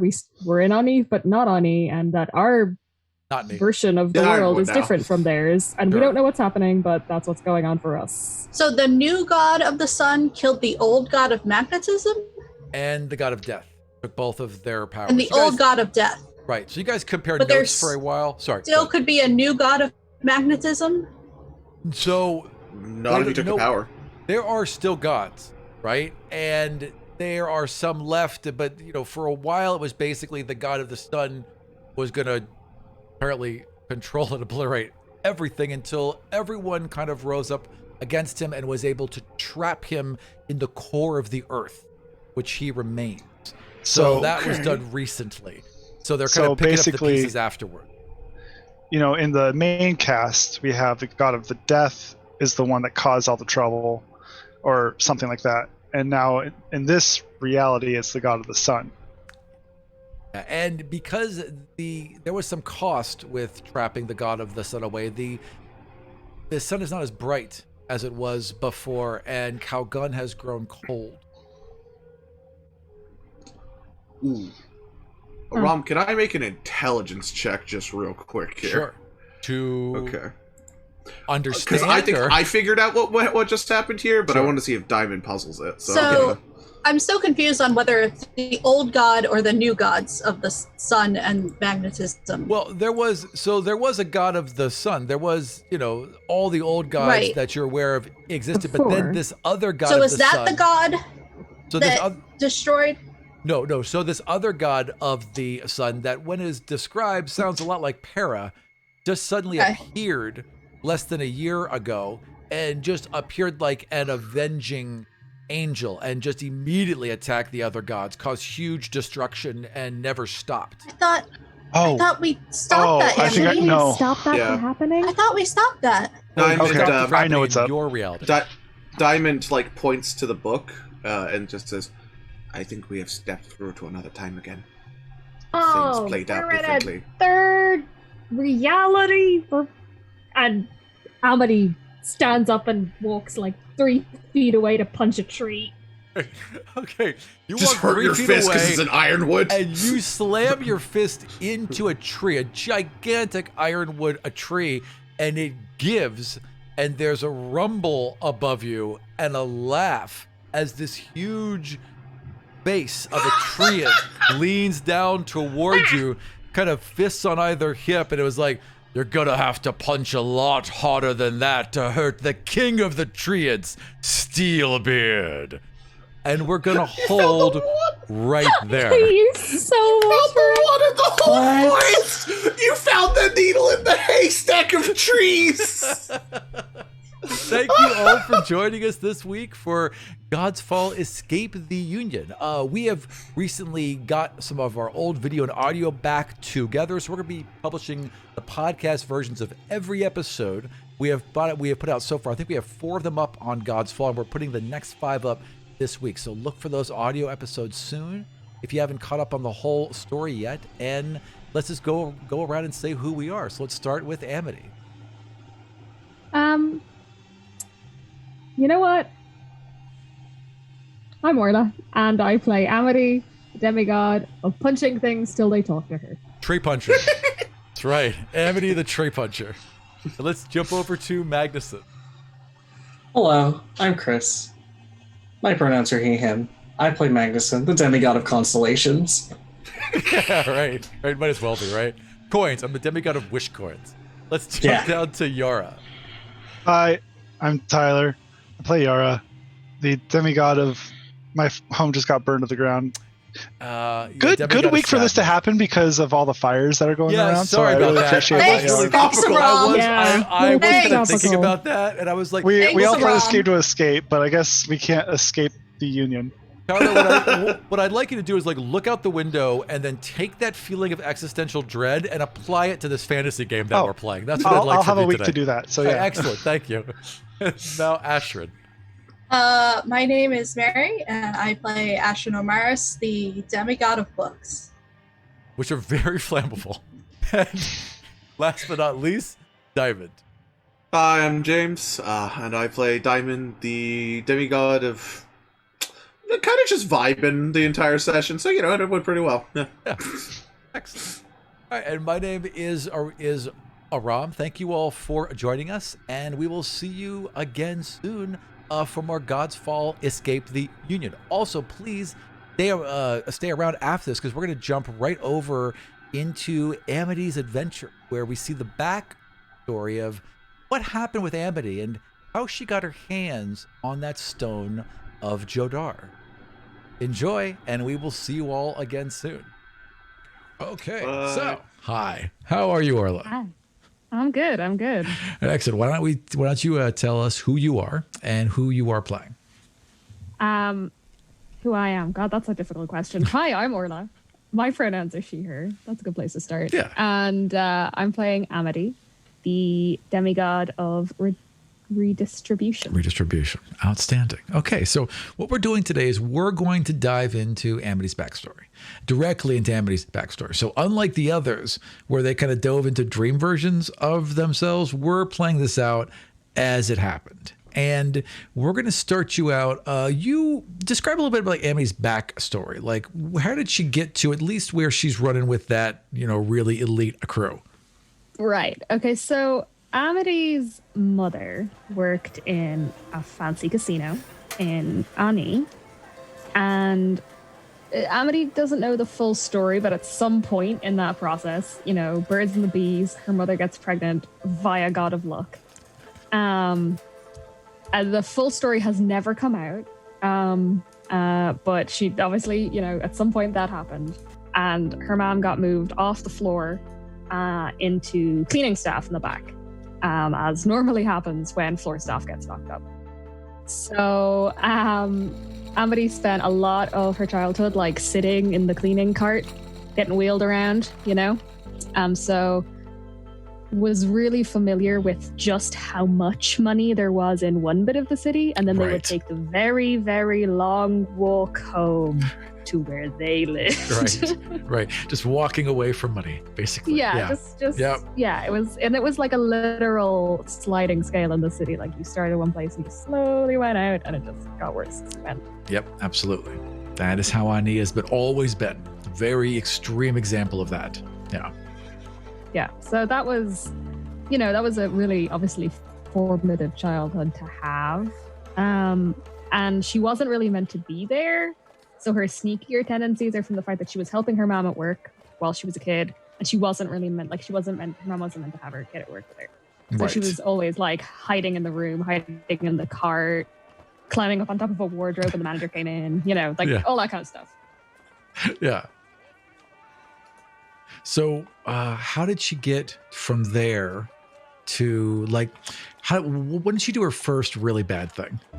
What was the first thing, the first time you broke the law, the first thing you stole? Like, what was your path into crime? It was probably almost like a joke. Like, it wasn't supposed to be a big deal. Sure. You got dared into something? Just her friends, they were messing around. Or maybe some customer was really rude to her mom, and she just took something stupid from them. Something petty, like their shoelaces. Sure. Or, something dumb. Yeah. Is probably where it started. And then, there was one or two times where they were maybe just really struggling to make rent, or there was really, there was this thing where the opportunity literally fell into her lap, and she's they were never going to notice. Right. No one will care. No one's going to notice. And for a lot of the time, remarkably, they didn't care. They didn't notice. And it just kind of confirmed that this is actually the way. This is it doesn't matter. Right.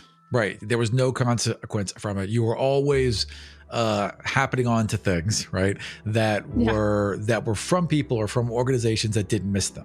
They were small amounts from large organizations or from very wealthy people. And it was there was never any consequence. No one even noticed them missing. So therefore, did it even happen? Right.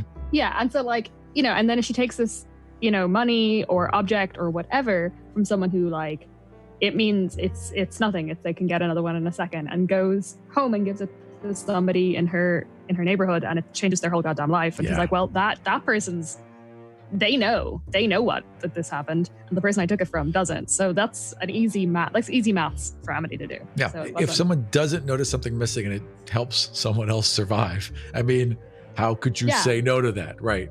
All right. Straightforward. So what was the first big thing you stole? So that was probably the first time. See, a lot of the first couple of things were probably in the casino, and then she realized that, maybe the security did start to get wind of it, and she didn't want her mom to get in trouble. Right. She didn't want it tracking back to them. She realized she had to get smarter if they were ever gonna make a difference, and so she probably asked a couple of her friends to help. And it was probably just something as simple as, when someone was coming out of the casino, swapping a suitcase for a different casino, or going to a hotel, and as they were coming out, swapping one suitcase for another and taking their whole bag. Yeah. And all you'd need to know is check what kind of bags they had the night before, and then you turn up. You pull a cap down over your head, you wheel their stuff towards their carriage, and you just swap the bags out. Yeah, that's all you do. The whole job takes 10 minutes. You do a different hotel every couple of weeks, and problem solved. Awesome. But Perfect. every time they hit a really good system, obviously eventually people would get wise to it, and they'd have to figure out a new system. They get a new con every couple of months. Right, absolutely. And then I would imagine that because there's not just your casino. So your casino is on the outskirts of Ani, not inside Ani proper. There's a lot of land at this time outside of Ani, and a lot of people have not underwater. Not underwater, right? It's actual land. I mean, there's land I suppose underwater too, but this is land above water. This is nice dry land, good building land, right? So there's this area outside to the eastern part of Ani, right? That has rivers and lakes. So it's like there is still that northern King Sea, right? But there's land, so it hits land on either side. Ani kind of comes up, and then to either side there's sea. So off to the west and east, there's built-up areas around the sea mainly, and then it kind of does a bunch of farming and cattle and grazing more towards the south. So you guys are on this eastern part, and there's a couple of casinos and inns and there's a lot of travel through this area. So you've hit some of these outer casinos, but you've never hit the inner casinos, the ones that sit inside on me. And like that's been the big dream, is always getting your hands on some of that money, right? And Yeah. so tell me about this crew that you've fallen in with. So, I mean, they're mostly just people probably from like the tenement block where Amity grew up. Sure. And then, so Amity probably first started like robbing stuff when she was like 13. And then within a couple of years, she like rounded up a couple of friends and they were really good at it. So they were probably like 15 by the time they got their proper crew together. So Yeah. it has a really dumb name. And this is where I need you to come in because like I've been struggling to come up with a name dumb enough. Okay. You got to think like high school band name. Sure. For Absolutely. people who take themselves really seriously. Right. Okay. Like they right. take, so like you're talking about like the the Fist Silver of the Ravens, People. right? The Silver Ravens. Oh, that kind of thing. The Fist. Shadow Hands. right. Like they really it has to be a really try hard name. Oh, and I haven't man. like quite hit on what I think is try hard enough. Right, but it's something like the Savior of the People, or Yeah. Maybe not quite that like on the nose. Like, something a little Right, edgier because right. they are also kind of edgy. and right, mysterious. exactly. Right. They don't So, be seen as heroes so- necessarily. So the message is Savior of the People. Right. They want it as though you were trying to come up with an indie band of people who were the savior of the people. Right. Okay. Well, if You there's know? if there's an invisible hand that guides the market, then maybe they're the invisible boot. Maybe.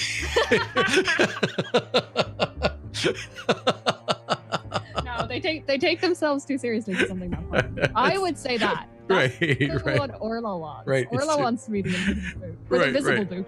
Right. Yes. Right. Exactly. You want to see The it perfectly fucking visible coming. boot. Yeah. Yeah. Oh fuck! What could The it be? opaque boot. I don't know why you're asking me to name things. You know how bad. No, I know. Like, I know. why? Why would you think? Like, my answers are going to be bad. They'll just be bad. Like, they're not going to fit what you need. They'll just be poor. Like you're just like suddenly somehow like 20 minutes into this game, somehow the crew's been called Jeff. Jeff and crew, and there is no Jeff on the team at all. Who's Cruz but Right. with like a Z. Right. Jeff Cruz. Right. It's called the elves. And one of them, like, what? Why the elves? We're all halflings, We're all and they're like, halflings. to throw them off our guard. They'll never suspect it. No one will ever think we're the elves. Oh god. I have no idea. I have no I answer for kind your of want to query. call them the nighttime sneaks. I want you to call them the Elves. nighttime snakes. I think it's great. I think what it should have been is that you guys went like round and round and round because there's four of you, Yeah. right? So you went round and Yeah. round and round, and you tried to come up with a name, and you either tied or could not come to a quorum or whatever the heck it was. Like you never got to the threshold of like 3 votes that you needed to do it. So out of frustration, after yelling at each other and fighting all night, you guys like did like the pick straw things, and whoever got the long straw got to name it. And so like so what's the assassin's name again? Hang on. Jay. Jay. So I think. picture Jay is like, is like angsty, right? Like out of you all, Angsty, Jay's the most quiet, angsty, right? Stoic. And so Jay, like, as you all look back, and Jay had clearly the longest straw. Jay turned to all of you with her hair, it's always blocking half of her face, right? And just went, "The nighttime sneaks," and you all, right? She thought it was really cool and serious. Okay, this is perfect. All right, excellent. The nighttime sneaks it is. Okay, Gonna message so Harvey. the nighttime sneaks have been trying to get a big heist for a while, right? Yeah. And you've been kind of like reaching out feelers, because it's all like a network. Like you all work in casinos, or they know people who work in casinos, and they all know each other, right? And it's a pretty elite crew in the north, but people talk, and you guys go to the same bars, and you're from the same, And neighborhoods. there are other people on the team Like we're Right. the main thieves. Totally. We all go out together, and we're the ones who like purposely dress alike, purposely like confuse people by all sounding alike in a police description. Yes. But there are other people we know. We're not like, not everyone we know is a brunette halfling. Right. You know what I mean? Like, right, exactly. Well, you guys are in, so your base of operations, which is in the west part of the outside of Ani, by the way, because that's where they were into an up and coming like area, right? Because there's no real beach there. It's just kind of like there's like a 5-foot drop, a cliff. So it's not as convenient for getting to the ocean as some of the others, but it can still be done. It's going to build a lot of infrastructure, on your right? opinion. Right, exactly. Right. Ocean. Fair. You just dive in, I suppose. But they never really built it up. And then they started to with all this investment money. And then a war came along and that all went to shit. And they've never really done anything with it. So there's a struggling town there still, but there's infrastructure that was just never used. And one of those things that shut very quickly and really was hard to then rent was a local theater. And so you guys went ahead and snatched that up. So you actually pay rent. Like the owner, she's a nice old lady, and as long as it's like you were in the rougher part of the neighborhood, and you guys keep her and her property safe. And so as long as you take care of her, she's happy. There's always someone to walk her to the grocery store and look out for her, right? Or take her to to the market or down to the park. And there's also all these there's some orphan kids in the area, and you guys have kind of sort of adopted a couple, so they come and go in the theater. Totally. Yeah, there's extra, you can basically set up cots anywhere. They'll just sit in the chairs or hang out, and they also keep an eye out for you and look out for people coming into the neighborhood, and they keep an eye on your thing. So they're kind of like your little network as well. Everyone does their bit, and they're always trying to bring you a lead so that they can earn a couple extra silver, right? Because if they bring you a good lead, you'll be like, all right, here's a couple silver, maybe even here's a gold. Right? Yeah. So one of the kids about a week ago brought you some information. There's some guys that work out in the stables to the south. These just gigantic stables, right? And they're just huge amounts of fencing that just lines up animals and drives them from one pen to the next, because they'll bring in these huge herds since Ani has a gigantic appetite, and they'll just sell off the herds there, move them into these pens, and these pens are just ever snaking areas, then into large green areas, then back into barn areas until they get processed. It's just one giant machine processing meat, right? There's a Granta farmer, a Granta rancher, I suppose. There's a Granta rancher who has some information about a very elite festival going on one of the casinos. It's basically going to be a half casino night, half auction. And one of the things that they're auctioning interests you a lot.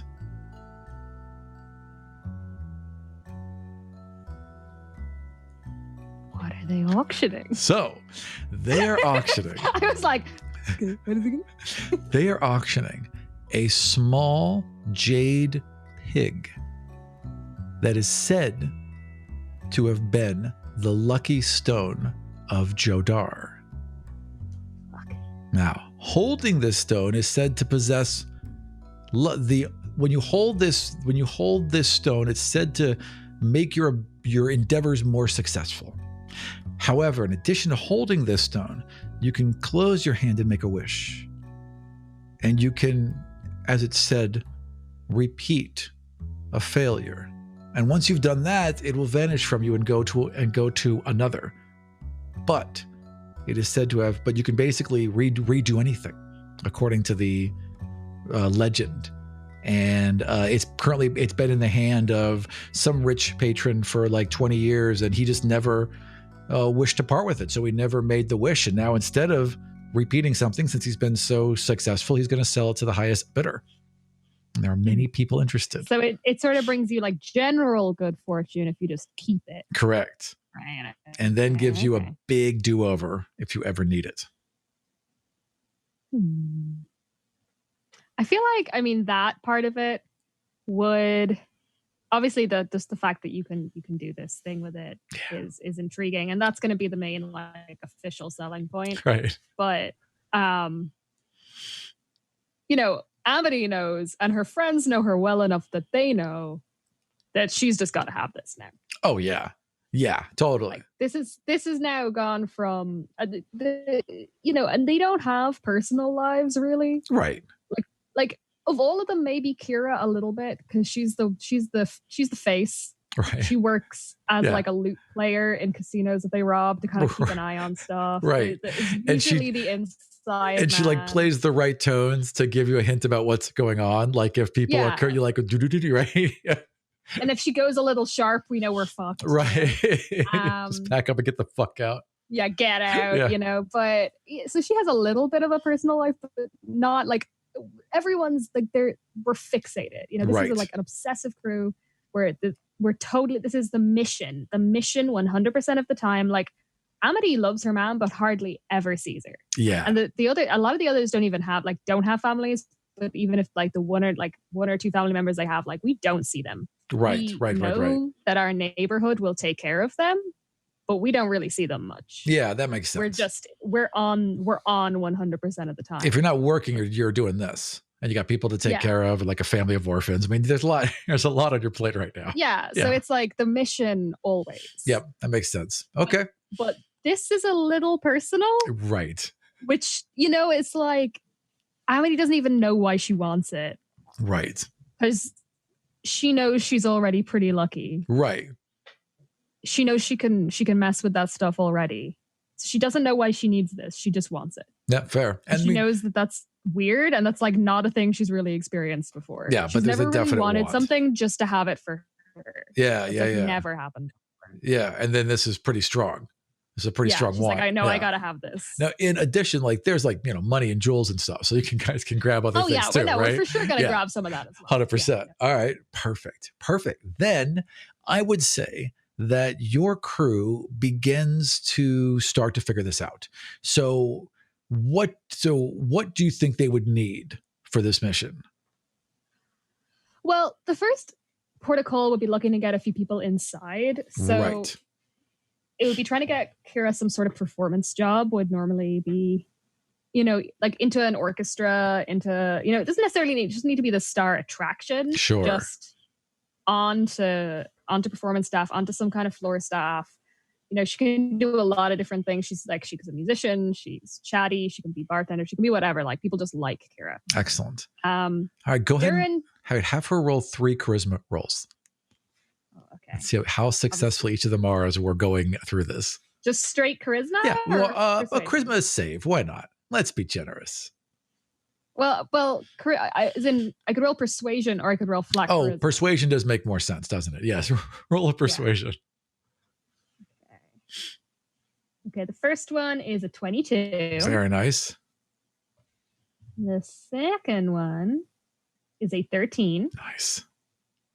And the third one, is a 6. Oh, bummer. Okay, all right. So the 2 of them were really solid, right? Yeah. Okay, so here's how it works. So it's like let's say that there's like 2 weeks you guys are prepping, right? So she's been working for 2 weeks and she secured a job and she got a job. So she's been doing the casing and figuring everything out, right? But the night of this event, they're bringing in other musicians. So she won't be working that night. But she has cased the entire joint. She knows where everything is and she can show you a map. Okay. All right. Yeah, I think I gave Darren cartographer tools, so that Darren could 100%. draw a map. Yeah. In fact, I'm just going to show you what that map's going to look like. So so the easiest part is the upper deck, right? And the upper deck is a ship. So it's a ship harbored in the inner Onion Sea, right to the north of the city. The whole top of the deck is the main casino area, right? All the main players, and there's different tables set up on these upper decks, and then there's a door to the east and to the west on the main deck, and those go to the fancy rooms, right? There's some like super, there's some elite card rooms and card tables, and you know that in this east door here. There's a room where they're going to be doing the auction. So once you get on board and get through get through the general security, you then have to get through the second layer into the high rollers room, so you can be part of the auction. Do we know what the buy-in for the high rollers table is? Yes, the high, it's not, I mean, normally it'd be a high rollers table. Now it's a high roller room. So all you need is an invitation to the auction. Okay.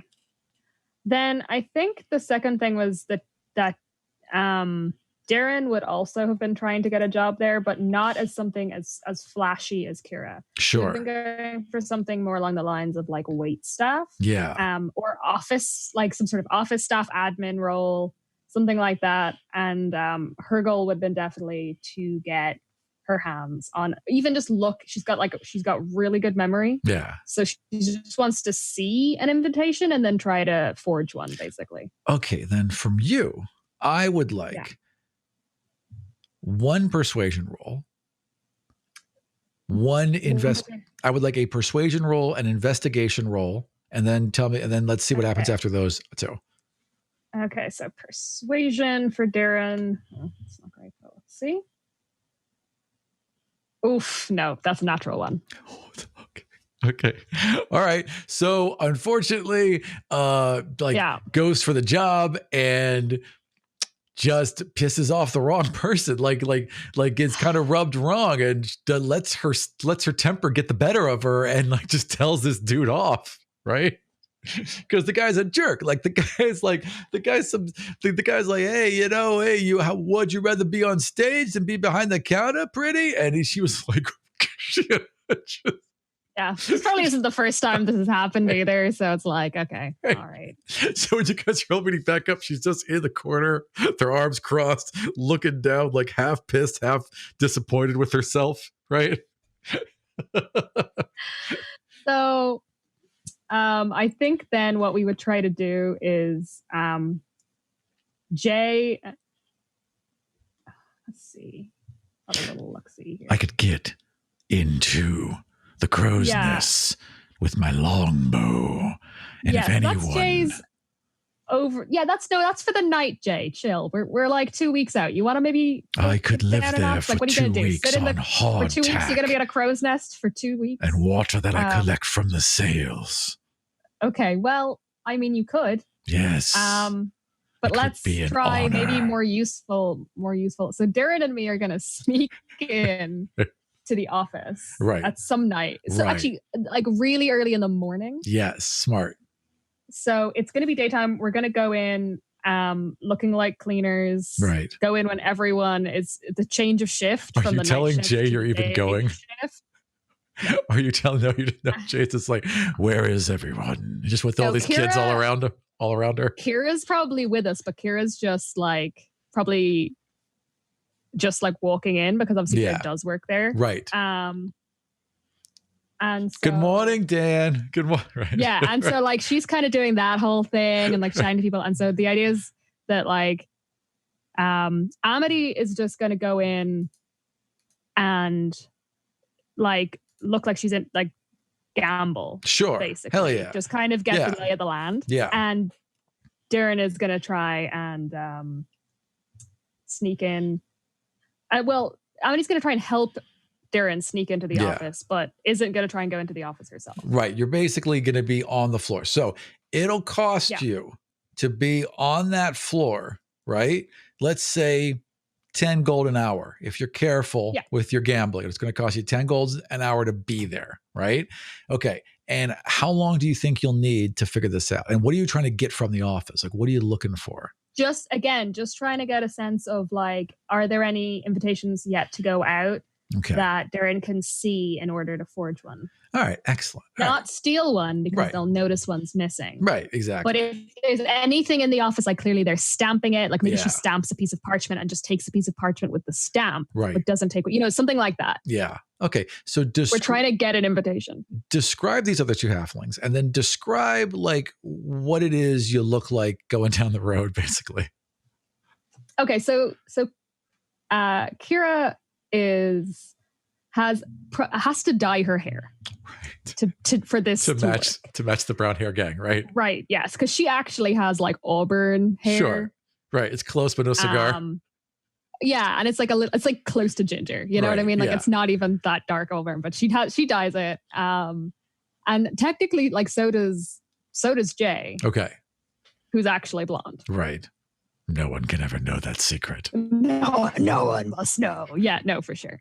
But at this point, everybody has really dark brown hair. Yeah. And the reason for this is that Darren has naturally black hair. Right. And it's really hard. You can't do anything backwards from that. Right. So everyone had to go darker. Yes. Right. Exactly. It wasn't possible. It had to be a medium area. Hair lighter, right? Yeah. So everyone else had to go darker. All right. Excellent. Okay. So you guys are going over to the boat then. Is that what you're doing? Yeah. And so, Kira's probably dressed in whatever she would wear to work. Mm-hmm. And is just is like chatting to us. Yeah. But not in the way like she knows us very well. More like just like, this is over there. Right. Well, it's talking to Darren, probably not talking to Amity. Amity's walking ahead. Amity's dressed up. Looking nice. Right. Maybe it's lunchtime. Maybe it's not morning. Let's say it's lunchtime. Sure.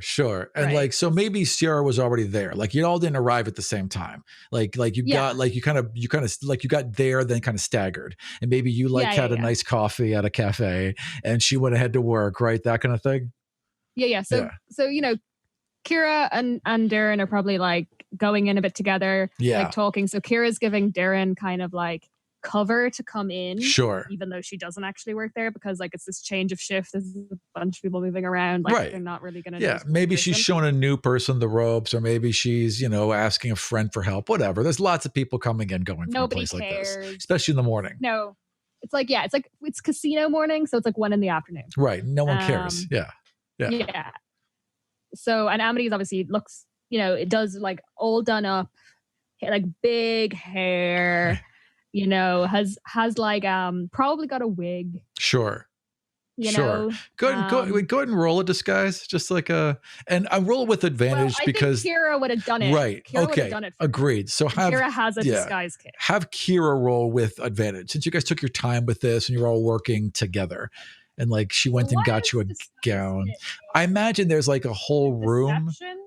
Yeah. I would use deception. I imagine there's a whole wing in this place, like a whole closet just filled with like it's like a closet in a college theater. There's absolutely 100%, and it was a 21. Oh, it's 21. Okay, so you're looking good. Yeah. Like it's that scene and, from every right. It's that scene from every movie. For new money. Yeah. It was definitely like a slow motion, a camera shot as you descended a staircase, and everyone's like, "Wow." All right, excellent. So you just stride in, and like the casino's open 24 hours. I need a 24-hour town. There may be a couple hours, between 4 AM and 7 AM where they might close down to clean up. Maybe the buffet's open then, right? But for the most part, it's just open all the time. But even then, it's not busy. Like there's a couple old timers here. There's a couple of blue hairs at the slots, right? And then there are these like big steam powered slot machines kind of like bolted onto the sides, right? And they're popular. They're rather popular. In fact, that's really what's happening right now. And then a couple tables, there's maybe one blackjack table going, that kind of thing. Yeah. So that's probably what Amity is going to go for. If the blackjack table is in the middle of the room, that's probably what she's going to head for if she has a good line of sight on the rest of the room. Okay. Because basically, she's just going to get a little loud and obnoxious if she thinks that the others need cover. Sure. All right. And there's a tall, beautifully, nearly translucent skin that almost seems to have like a slight glow from within. And as this creature turns to you, not sure if they're male or female, in a very simple suit that everyone's wearing, and their face shifts for a moment, and it looks like the Prince of Ryland, and then shifts back and looks like one of the dockhands, and then shifts back and looks just like you. Hello. Welcome to my table, and then shifts back into the form of the chameleon that she is. That is Well, that's just amazing. Can you do that again? Well, who do you want me to be? And like points to one of the people, like the security people at the office, and goes, yeah. come here, can you come here? I just want it for 1 second. And the guy looks back and he's like, Susan, what's going on here? Oh, you want, okay, look, I can do this guy. And she looks over and it's like, look, Brad, hang on. And then I'm really tough and I like to guard things and I like to be, he's like, Susan, I told you that freaks me out. I don't like it when you do. It's nice to see you, ma'am. And then he just turns around and walks back up, you know. Thanks, everybody. And as he's doing that, who was the one that was going to try and slip into the office? Darren. Okay. So as you were doing that, Darren kind of like gave you a head nod and slipped into the back. And this door shut just as this guard was turning back around and you start getting dealt your hands of cards. So what is Darren doing in the back as soon as they get back there?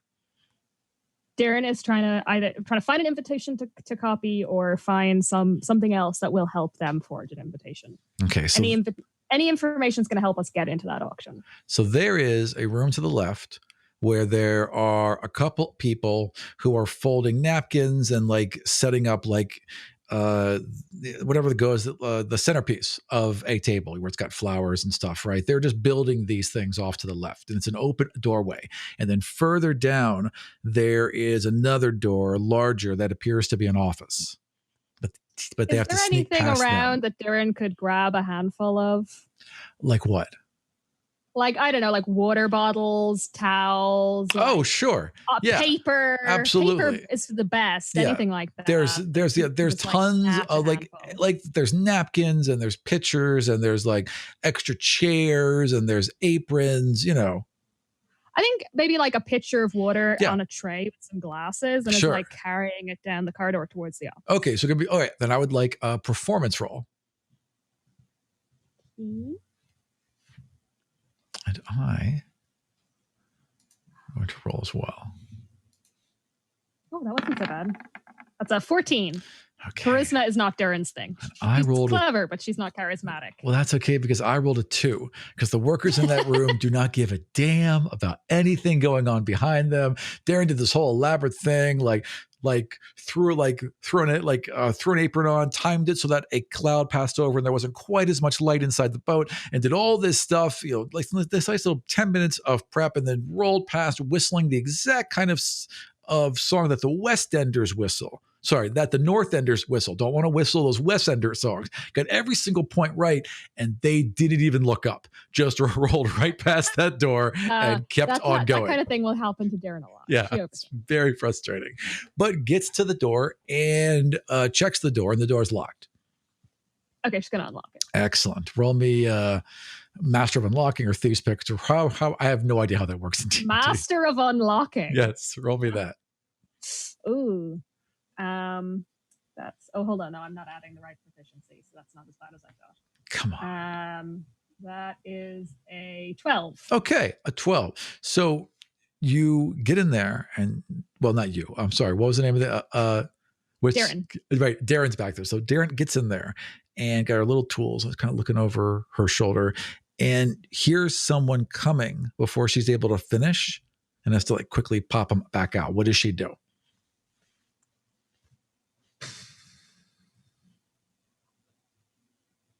She's going to drop all the glasses on the ground. Okay. Right? And then go, oh, shit, and start cleaning it up. All right. And someone runs over and looks around and they're like, oh, I'll get some towels. Hang on. And goes running back. Gonna try and do it again. Real quick. All right. Roll.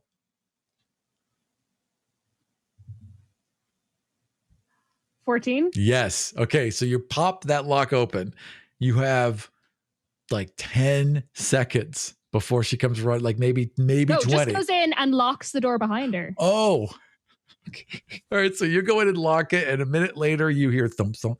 Where did she go? People always leave a message for me to clean up. I didn't do this. I don't get paid enough. And you hear like some glass being collected and some scrubbing going on. A lot of flopping wet towels. Yeah. All right. What does So she she's do next? searching the office. All right. I would like you to roll either investigation. Yeah. Yeah, I know this. This is her strong suit. Yeah, I know the okay? rules. I know how this works. This is what she's built for. Nice. So that is a 16. Okay, so she finds a couple of things. There's a ship's manifest, and she goes through it real quick because it's very organized and in sections, and there's literally like a big leather bookmark that sections off the auction. And she flips over to the auction. She's going through the things, and one of the things she does indeed see is the Stone of Jodar, and the estimated opening bid is 100,000 gold. It's clearly by far the most expensive item on this list. Does it in this manifest Yes. give its size and weight? Yeah, it describes it perfectly. It is a small jade pig. It is 4 inches long, and it weighs a couple ounces. 4 inches? Wait, 4 inches long. It probably weighs like half a pound, I'd imagine. Okay. Yeah, a 4-inch piece of solid jade would weigh about half a pound, I would guess. Does she see anything else in the manifest that sounds fakeable? Yeah, there are a bunch. There's a very large godstone, which is not fakeable. There is a set of old. Oh, there's a set, and this is the second most valuable thing in that. It has no magic, but it's incredibly valuable. There is a set of jewels from one of the old empresses of the elves. They don't have emperors and empresses anymore. This was a thing they did a while ago. But there's a set of matching jewels, not the main set, not the main crown, right? But like one of her like holiday sets of jewels that are up for auction. The holiday crown jewels. Right, exactly. The ones we wear to the beach. They're light and airy. Can't wear this whole thing out. They seem fakeable. Why? Well, Why they seem fakeable because it's like a whole set, and it's it's elven, so it's very subtle. Like it's very expensive, but it's very subtle. And she believes that and there's drawings of it, and she thinks she knows then someone who she's can copying pull. that down. She's making quick notes. Yeah, And those at least at least enough to do it quick. Like on a close inspection, no, but enough to get away with it. She's just focusing on those two things. Mm-hmm. Yeah. So she just copies notes for those two things and kind of just moves on from the ship's manifest to the rest of the stuff. And then there is a pile. I mean, there is a literal they have clearly are making these things out. All these invitations have been ordered and stacked up, and there's like half of them are in envelopes and half of them aren't. Right. Okay, and sorry, go ahead. Oh, no, it's because she's just basically going to see, were they ordered in or were they made here? Oh, they're made here. She's just going to make one. So there's blanks, right? And most of the names have been filled in, and there's like a book open where like there have been names listed, and then there's a check mark, and you see that the check marks match up with the ones that have been filled out. Does she, of the people who have not yet been ticked off, right? Does she recognize any names? Yes, absolutely. Well, so who would she be looking for? Like someone we don't like. Okay, excellent. Yes, there is definitely. So the owner of the shipyards where your theater is, that family has been wanting to knock down your theater and just put a big, huge warehouse there for a long time. And you guys have fought the entire time to keep that from happening. And so, Sir Reginald, Wankerton and Reginald Wankerton and her lady Elaine Wankerton are of the Wankertons are both going to be of course are both going to be in attendance this evening. And they've clearly purchased these invitations. Oh yeah. So they've already paid. Yeah, everyone had to pay a fee to even get on for this. So then what Darren is going to do is she's going to very carefully remove their names from the ledger, replace them with 2 new names, and then make 2 invitations that match the 2 new names. Okay. I need a forgery roll. That's what I need. Which I have no idea how that works. I'm going to use sleight of hand. There you go. That'll work. That makes sense. Yeah. Right? Yeah, I buy that. Yeah, sure. Why not? And people can fly and shoot lightning bolts. That's only okay. Yeah. It's a 12. Okay. All right. I mean, she thinks she did it. Okay. Yeah, absolutely. So it's a lot to do in a short period of time. Yeah, so that's to put names into the ledger Yep. and to have matching invitations that match those names in the ledger. Done and done. I assume she's taking these invitations in envelopes with her, correct? She is. All right. Then she slips those into her pocket. What do you do next? You're kind of in this room, you know. Are there windows out of the room? Well, there are like windows out into like there's like portholes on either side because this is kind of towards the back of the ship. So there's like a porthole that you could like crawl out of, and then there's like water beneath you. Or you could try to like kind of scamper down one of the ropes and like get it back onto the It would take you onto the docks. So if you crawled out the window and scamper down one of the ropes, it's one of the ones tying you down to the docks. And if she looks at the window, is it far? Like, does that look doable? It's about 20 feet to the water line. I mean, it's a big ship. But is that so the docks are like 20 feet away? Oh, so it's about 20 feet down. The docks would be about a 30-foot climb all the way down. It's doable. She's going to try that because that seems safer than trying to bluff her way back out. All right. Okay. So I would like a climb check then. Acrobatics? Yeah, sure. Absolutely. Wait, Sometimes athletics. Say words I think climb is going to be athletics. Okay. Yeah. Because it was really good if it was. No, I get what you're saying, but yeah, I mean, it's not like she's doing cartwheels on it. She's, I mean, sometimes like if you're an acrobat, you're doing like trapeze shit. Right, but this is not that. This is climbing a rope downwards at an angle. Then it's a 13. That's fine. Yeah, I mean, it's a big, thick rope, and she's relatively strong, and she got all the time in the world, and she's climbing down in broad daylight, right? So how is she gonna not be seen?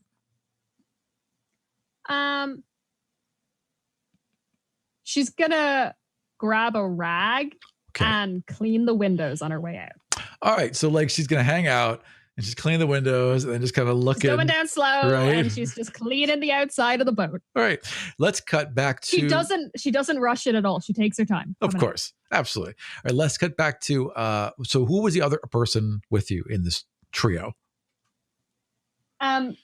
Kira, but she just like went to work. Right, she went to work. So she just walked in with Darren to kind of give her a little cover walking inside. She wasn't really part of that. So she just went to work. So Kira is now like at one side of the ship and she's looking out a window and she just kind of throws it open and she's getting ready for her day. And she's like, this has gone well so far. This is a nice day and there's a breeze coming in and she has this moment of happiness until she looks to her right and she sees her companion leaning out a window in full view of everyone and whistling while she washes the outside of it.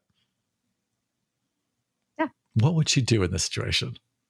I'll just laugh. Like Kira's the lighthearted one. She's just like, yeah, sure, why not? And she knows that as well as anyone that if you just look like you know what you're doing most of the time, no one gives a shit. Right, exactly. So no one cares about the window washer. No one's like, what's that window washer up to? Right, exactly. All right, so she sees this. I imagine like takes a stroll through the casino to like give the hand motion to you about what's going on. Right, that it's okay for me to leave. Yep, like you're good. All right. Now, what I would like you to do is I would like you to roll 3 dice and I want you to call high or low each time. So roll a 20-sided die 3 times and call high or low each time. Okay. So let me see. I'm going to call low on the first one. Yeah. Oh, shit. So close. That was a 4. So close. It looked like it was going to be a 4. That was close. All right. So that's 1. All right. Okay, I'm going to call low again. Okay. Oh my God, I suck at this. So you're down. I'm going to stick. Statistically, I can stick with what I've got. Okay, so I'm going to call. So try once more. I'm going to call low again. There you go. All right. So you lost 5 gold, then you lost another 5 gold, then you gained back 5 gold. So you're only down 5 on the way out.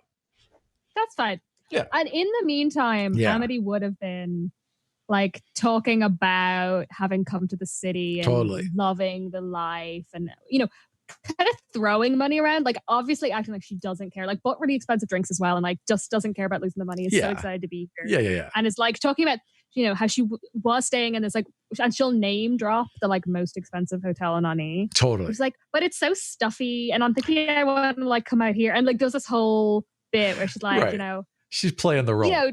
yeah, like she wants to come here. This place looks like way more fun because she knows she's gonna be back Right, exactly. like a week. It's like, well, so she's like, once she's just sowing a little some seeds, you know. it sounds like you're having quite an adventure. Listen, if you want to come back later on this evening, we're going to have a bunch of things. There's going to be high rollers in here. There's going to be an auction. It's going to be really nice. Ooh, that does sound fun. Absolutely. I'll have to ask Daddy if he can get me an invitation. Well, you tell Daddy that there'll be some nice ladies here and some nice men as well. I'm not really sure what you're into, but whatever you want, there'll be some nice people here. So find yourself a partner, or just win the just jackpot. Like winks and walks off. Right. Maybe like a little stumble in your heels, right? Because you're just keep on going. All right, and you guys all kind of like meet up, like you're all walking down different alleys that just kind of align into one road, and you're all walking in slow motion because that went great. And Jay just jumps off a wall. Right. Had been watching the whole thing with her bow, just assuming we were going to fuck up and she was going to have to kill everyone. I was looking for you for hours. I did find you, though. I could have killed everyone on that boat. You could have, but we didn't want you to. But I could have. But you could have. We all acknowledge that, right? We all acknowledge, yes, we acknowledge you could have killed every single person. Yeah. Lord. Anyway, so you're all walking back and you make it back to your hideout. And your hideout is, again, this old theater. And there's people running in and about. There's always a ton of activity. And I believe you said you had this top right corner, right? This room in the top right corner. The one that kind of looks like an office. Yeah, and it's also got a window out. So you can always, crawl out whenever you want. Yeah. All right. So you guys all meet up back here. You've got the lay of this ship. You've got the information you've collected. You've got your fake invitation. And now comes the fun part. So you guys have this theater. So every time you're going to do one of these heists, you basically, like, by the time you get back, like they've already, like some of the kids have already built a little boat, right? And there's and they've made like fake waves, right? And there's like a couple more dressed as casinos. Yeah, 100%. Like Kira and Darren have taught the kids to do this because like Darren is the planner and Kira's the drama queen. Right. And Amity and Jay are just like, right. One of the kids is on a really... Could we just stop someone, go in and leave? Like, we don't need to do all this. One of the kids is like on a really rickety ladder and like hanging a lantern behind a moon so that there's the right light. Right? Amity's just underneath like this. All right. So I would say then you two, the four of you start planning into the night. Let's take a quick break here to grab water and do a bio and then be back in 5 and we'll get to heisting.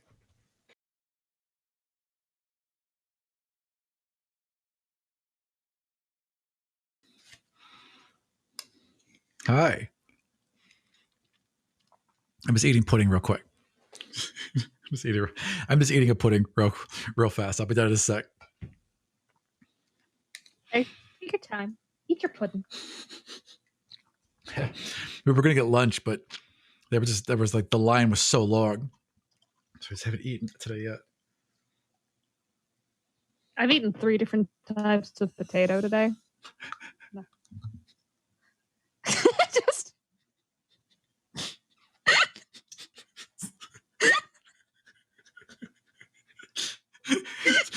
It's the weirdest Irish flex I've ever seen you do, Orla. I know, right? It wasn't intentional. It's just that I had hash browns for breakfast, and then there were leftovers, and then you can't just let a potato go. And then there was so many leftovers and no one else is here today, so I ended up eating roast potatoes. Guess I'll be eating potato. And so I'd actually eaten them with every meal. And I was like, this is so weird. I've eaten way too many potatoes, but I hate losing leftovers. Right. You got to use it. Right, exactly. But you guys had a whole thing about that. Many. Sorry. It's so funny. Just so out of the blue. It's like if I just randomly had been like, I just had a bunch of dicks today, Didn't even realize. I was going to try and say an Armenian thing. I didn't know you were just being like, I get a gay thing. You Well, have such a leaf the Armenian there. thing, what was I going to do? Like, I had baklava every day. It's just not as funny. Oh, oh, I wish I had some baklava right now. So my mom is Irish, right? But she has learned how to make all of the Armenian food. And not only has she learned how to Well, make like, it. no one wants to make Irish food. Irish food sucks.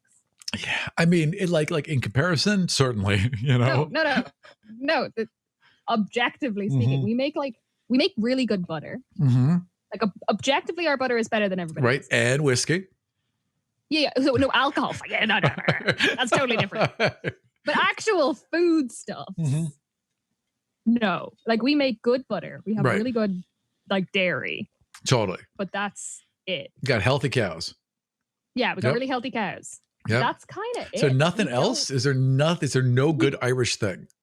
Not really. Like it's not that we don't cook okay food, but we just don't have like a cuisine. Like that's not a thing. Right. And traditionally, people were like poor and didn't have an access to a lot of food. Sure, so they were just eating. It mostly just sucked. Like my grandparents think salt is a spice. Right. My grandparents have never eaten rice. Right. That's crazy. That's insane. My granddad tells the story of the first time he saw an orange. What was he like? Wow. Well, yeah, they didn't know how to eat it. Right. They didn't know how to peel it. Were they just like at a market one day and saw an orange and be like, I have to buy this? Are you crazy? There wasn't enough of them to be in a market. A guy cycled from the next town all the way to that village to show his friends an orange. Like you've got to understand how poor Ireland was until really recently. Did they all share the orange? They all split the orange? Yeah, oh, that's amazing. One asshole eats the orange in front of all his friends. I mean, that's so great. Hey Paul. Like, this was what? Hey Paul, I biked from the town over because I want you to have some of this orange with me. Well, but with a Wexford accent, and it was just after the World War. So shame about all that deaths. Want to have an orange? Yeah, so they were like 14. It was like maybe it was the oh, they were kids. Of course, they were kids. I'm thinking like some 40-year-old. Adults were pretty excited too. Sure, you gotta understand. Like most, like only a really limited number of fruits grow in Ireland. Sure. Strawberries, like berries, we got loads of berries. We're coming down with berries here. It's a really good climate. And you call potato a fruit. So that's the other one. No, that's a vegetable. Well, we got do grapes grow at all in Ireland? No. Okay. Yeah. No. Yeah. No, very like we get hard fruits like apples. But all tropical fruits are imported. Right, because there's no way oranges are going to grow. There just wasn't enough money in the country for anyone to bother importing fruit. Right.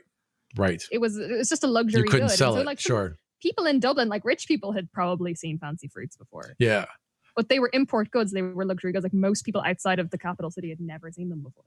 The closest analogy I have is that when we were kids, my mom would buy orange juice concentrate in the cans and then make the orange juice by adding water. You know what I mean? Have you ever heard of that?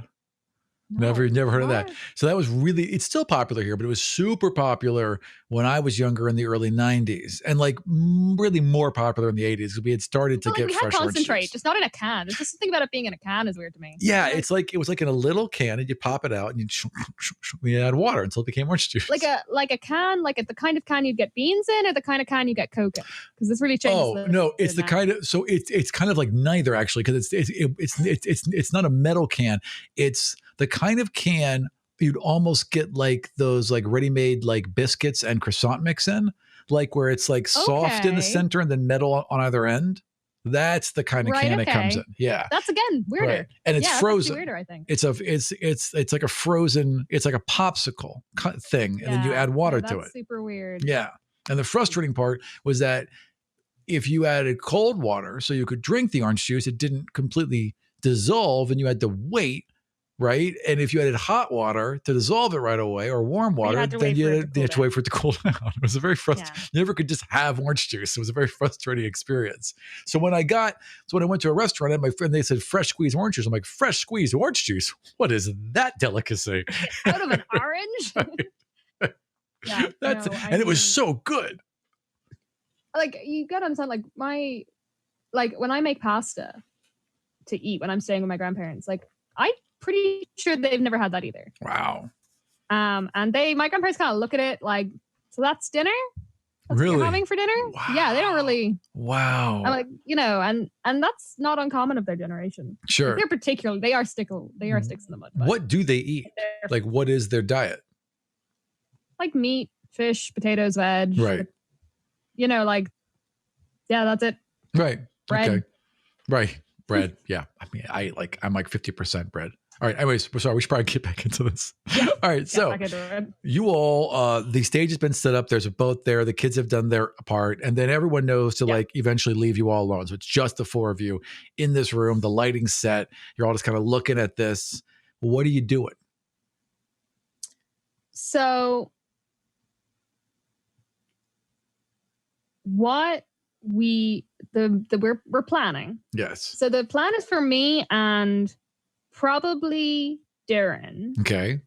So maybe Jay. Let me Right. Just check who can act better. Neither are great. I am great on the stage. I You will have know- them in the palm of my hand. No, that's not what we're not gonna palm an anybody. actor. Nobody's getting palmed. I will No, act they're both them. equally bad. They're to both equally bad. death. So, I'm gonna say Darren. Darren. Darren's gonna come in with me. We're gonna be the ones with the fake names. Right. Is Darren the so flute whatever player? names- Was Darren playing the flute? Or is Darren No, the... Darren's the one. Darren's the brains. Oh, yeah. Oh, okay. Right. She's kind of the elite one. Yeah. Yeah. No, I've handled And, this. We'll be fine. Yeah. And I figure she's very she's super observant. Yes. She has the observant feat. Yes, I am. I can never be So surprised. her passive investigate her passive perception is 19 and her Nice. passive investigation is 22. Wow. Yeah, that's not bad. Yeah, she does notice a lot of She's pretty things. hard to surprise. Mhm. Yeah, totally. All right, so you two are you two are the ones actually going in with the Yeah, we're going invitations in, and fancy We're addresses. gonna get all Yeah. dressed up. We're gonna go in Awesome. as high rollers. That's Yeah. gonna be our thing. I mean, you don't have to wear dresses, obviously. I mean, you can wear whatever you want. No, but I said Right. dressed up. Yeah. No, We're I some said fancy- addresses. I don't want to get caught into another thing No, again. You guys can wear whatever you want, and I will question none of it. That's what could happen. Yeah, I feel like Amity is a tux person. Yeah. Like a really nice tux person. But then she's like thinking, did the character I went with before, was that a tux person? Like maybe that's a dress person. It wasn't. So I was like, That's the problem. that seemed Yeah. like a dress person. Mhm. So then Darren gets the tux because Oh, for I must sure be Amity so already owns pissed. the tux. Sure. Right. Yeah, totally. And because they're all the same size, so they can all share clothes. This is the other great advantage of the Yeah. this Yeah. system. Yeah, and I would say that that she's a little girlier, so she wouldn't normally be in a tux, right? Not your character, but Yeah. Darren's like a little girlier, so would like usually be in a dress, and so she kind of comes out and she's like looking at her tux and seeing how it fits, and like it's being very pleased with herself. Come on, it's like it's gonna be fun. It's gonna be like when we that one whatever the Calgon equivalent of Halloween is, when we all dressed up as each other. Yes, And we never stopped for the rest of our that lives. was a lovely night, and I do feel rather. We can't do that butch. anymore, No, 'cause we do that can't. every day. Well, I Yeah. mean, we all on a stage pretending that we're in a ship, building a set with lights. I suppose we can do a little bit of that every day. You've been spending too much time with Kira. I have. There's not much else to do here. You have to understand. It's I been know. weeks of It's just preparation. four of us trapped in a theater. She never stops talking. You have to understand. I mean, she's a lovely person. And she's literally right there. Like the two of Yeah. you are to have this conversation, and she's right there. right there. Yeah. Yeah. Yeah. No. And then the next part of the plan is for Jay to find and not kill, but poison in a way that makes them violently ill. Right. So Ipecac poison, whatever the Calgon equivalent of Ipecac is. Sure. Okay. Excellent. Yep. You can source that pretty easily. One or more members of the new band. Okay. You're gonna They would have poison known the about this in band. advance. Oh, I see what you're saying. So that she can get into work because they have to call her a in. couple of the string. Right. area. Okay, all so right. that they call Kira in. Yeah, absolutely. That's not a big deal. They all know who each other is. They know the bars they go to. So that's just like one late night visit. Exactly. Just spiking a couple drinks basically, and they're that out. would probably that's probably what Jay was doing when the rest of us were doing this, because Yes. that would be the right time frame for them to get sick at short enough notice that the casino would want someone they already knew, Right. and the band wouldn't be able to like find someone further afield. Right, exactly. All right, so when you guys are talking about that, you turn to Jay to see if Jay's accomplished it, and Jay's like, I've taken care of them. And there's this pause. But they're still alive though, right? They were alive when I left them. I cannot be accountable for anything else. Things tend to happen to bad people. No, this was a lute player. They were fine. There was a random ass lute player, Jay. I heard their concert. They didn't practice. They get by on their connections. I mean, I feel like you're making a lot of quick judgments. So yeah, there is a whole lot of judgment there, Jay. Yeah, there's a lot of They're just trying to get by, just like the rest of us. I think we gotta ease up. Jay could use a vacation, right? Everyone, Jay could use a vacation. I never rest. Yeah, I mean, this is weird for us to vote on because I don't think any of us have ever taken a vacation. It's true. That's how serious this problem is. That's a good point. That we all voted for that. After this, that's how bad things are. After this, we should take our first vacation. Yes, we should take our first vacation. I feel like we could just stop giving her coffee. That's probably a good idea. But then both things could happen. But then she just gets angry. You don't want her angry. I mean, I don't see how we would be able to tell the difference. Oh, that's a very good point. You'll have a laugh. And unfortunately, Jay doesn't get jokes, just doesn't understand jokes. So just glowers at all of you, but looks a little confused too, right? All right. You know the effect caffeine has on you. Yeah. And, your general anxiety. Literally a moment later, there's a doom, doom, doom, doom, doom on the door. I think that's probably your curtain call, Kira. You want to get it? Click, click, click, click. Oh, hello. How are you? Oh, of course I could work tonight. Absolutely. Blah, blah, blah. And she walks back in. Handled. Okay, that's 3 out of 4. Jay, how do you want to get into the crow's nest? I shall sneak in as soon as the sun sets by drawing a line from the tallest building all the way to the crow's nest. Then I shall remove my belt and sail along the open air until I alight in the crow's nest. You could bring a second belt and then you wouldn't have to take off the belt you were wearing. But it would be less dramatic. No, you got me there. Right. Or there is the ladder, you could just climb, and it's at the back of the ship, and no one's going to see you, honey. Oh, actually, I was fucking with her. I don't need her in the crow's nest. But how will I cover you if there is trouble? We're going to be downstairs. You will physically not be able to cover us from the crow's nest. So we need you somewhere else. But that was just fun for me. Well, how do we? Yeah. Well, we don't have invitations. You only got one invitation. No, we got 2 invitations. You got 2 invitations for 2 people. So you got one set of invitations for your group, but our group has no invitations. Well, no. See, me and Darren are going in with the invitations. Yes. Kira's going in as a member of the band. Yes. What we don't want you we want you invisible. A shadow in the night, Be Jay. in the crow's nest. Shadow in the night. No, not in the crow's nest. You need to be in a the... different shadow in a different part of the night. But I could swim beneath the docks and be prepared to board the ship. The water would probably be if we could find some way. And this is difficult. This might not work. Sure, this is dumb. Yeah, this is dumb. I'm going to say it's going to be dumb. Okay, but this is somebody saying this aloud. This Fair is probably enough. going to be dumb. Yeah. If you could be on a rope, like how Darren got out of the ship today. Yeah. Where you were looking in a porthole. Yes.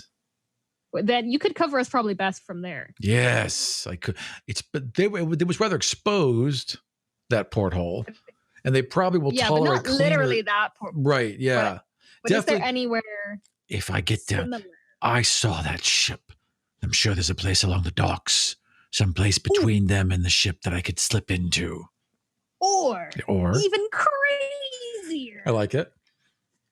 We stuff you into an instrument case, and Kira sneaks you inside as an instrument. I'm slightly uncomfortable with this plan, but if it helps the group, yes, I shall be that cello. You're so bendy. I think we could. I mean, I don't even I think am. something as big as a cello case. I mean, we could get her into a like a French horn. Like a French horn? Yeah, like a French. You yeah. like you kind of like a French horn. That makes a lot of sense. Yeah, and like one of just like I suppose a French horn. Yes, we can. Can we? Do we have a French horn? Do we? Someone get a French horn. Case. We just need the case of a French horn, Darren. We don't actually need a French horn. Yes, that's a very good point. Tiny urchins, please, one of you bring us the case for French. Yes, good job, all. Go. They're on it. I'm going to hate this character. Yeah, you really can tell. I mean, you're so method, but I can already tell I'm going to hate this character.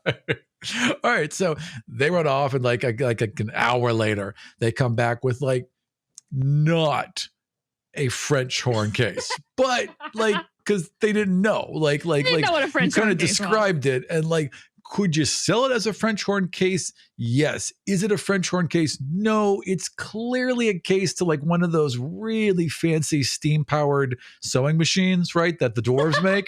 So it's like it's roughly the right shape, and there's some wheels on it, but it's not a French horn. All case. the better. The wheels actually make it better because Kira's never going to be able to carry Jane. No, absolutely not. So yeah, we're gonna stuff you in that, and Kira's gonna bring you in the case. This and then is you filled just with spools of thread right now. You just find somewhere near the stage, like in the wings or the rafters of the stage. Yes. Perched in the rafters, the lighting, like be behind the lights. I shall be. Because then people won't be able to see you. Because if they try to look up towards you, they'll be blinded. Yes, that's like being in shadow where lights cannot reach. Yes, no, it is literally being in shadow. No, it's not, because it's still lit. But no, because you're behind the light is directional. Yes, but lights don't make shadows. They just No, they do. No, yes, they do. Actually, they do. They sure do. That's how shadows are made. That's how shadows work. Yes. I understand the things that I talk about all the time. I understand shadows. Yes. I like that we were able to work a lesbian himbo into this group for you. Yes, exactly. It's 100% what we've done here. An angsty lesbian himbo. All right. I really wish I hadn't bothered giving her 12 intelligence. I like her this way better. All right, just super dumb. Can I take 2 of those points back and give them to something else? Sure. Like put them in Dex or whatever. Like super deadly, but kind of dumb. Yeah. Kind of dumb. Yeah. Yeah. All right, then that is gonna be the plan. And then like it's about an hour until night. How are you all going? How are you getting there? Like, what's the plan to actually engage? Well, just like kind of straightforward, to be honest. Because we've got invites. So me and Darren are just going to get dolled up. We're going to just waltz in there. We're going to be 10 minutes late. Of course. Kira's got to be there early because Kira's working and she's going to wheel Darren in. And so that's it. Like, we're not doing anything fancy. We're not doing anything complicated. It's simple, confident. We're meant to be here. Outstanding. Because we are meant to be here. You are meant to be there. You have invitations. And one of you actually works there, which technically is as legit as you're going to get. The only person who's not meant to be there is the person inside the French horn case. Mm-hmm. And to be fair, like not meant to be in a couple of things there. Like there's layers of not meant to be. Yeah. Okay. Yeah. Excellent. So you guys start off and you all get there at 10 minutes late, but I imagine the person working there gets there on time, right? Yes, right. So they've been there a bit, right? Kira got there early. Yeah. So Kira's actually been there. Yeah. All right. So as you guys are walking up, you actually are surprised to spot Kira outside on the dock, nervously smoking a cigarette. Oh, yeah, that's not good. And she sees you all coming up, and she nods, and like we can't really say anything to her because we're not. Right. So we're kind of like swanning. Yeah. And like she puts out a cigarette as you're walking up, and she goes to like light a second one, and she is clearly flicking it wrong on purpose. And as you walk up, she's like, "Hey, sorry, you don't have a light by any chance, do you?" Oh, yeah, sure, darling. And starts like fumbling and Thank you so leaning much. over. I was looking for one so long, and she leans in and she slips you a piece of paper and she lights her cigarette and she leans back out. Have fun inside. Thanks so much. Mm-hmm. And as you walk away and unroll it, right, as you take a peek, it says the ship leaves in 50 minutes. So in 50 minutes, it's actually going out to sea. So you have 50 minutes to get this done. Okay. That or we swim back. I mean, Right, exactly. I'm flexible. Right. It said an hour, and then she had scratched it out and put 50 minutes because you were 10 minutes late. So as soon as you said you were arriving 10 minutes late, I docked 10 minutes from that time because I'm a monster. No, that's fair. That's fair. I said it. So this is a game of actions and consequences. It is a game of actions and consequences. It absolutely is. So there's a bit of a line as you're walking up. Obviously, Jay, just like, it's like at one point there's like you can just feel Jay tense behind you, and then it's gone. You mean Darren? I have Darren with me. Right. No, but Jay vanished. So as you guys were walking up, Jay just kind of vanished and went into the night. Jay was in the bag. Jay should be already in. Oh, wait. No, I forgot. Jay's not doing their own thing. Jay's in the bag. So you guys are wheeling up. Right. So yeah. Yeah. So Kira should have got Jay in like 15, 20 minutes. Absolutely. So Jay's already inside and is like crawling around the rafters, right? Yes. Like lesbian Batman. Right, exactly. And the two of you are walking up. There's a couple people there already. So it's about a 5-minute wait to get in through the front door. And not really the front door. It's like a plank. It's like a very, very fancy makeshift bridge, right? Yeah. And like normally, like this ship hasn't left in months. Like it normally just sits here docked up. So this is a special occasion that they're actually setting sail this evening. And you show your paperwork. There's a woman at the front. She's like, "You got an invitation?" Of course. Oh, don't you look lovely tonight? Yes. Oh, and you too. Thank you. Oh, such a lovely. You here for anything special?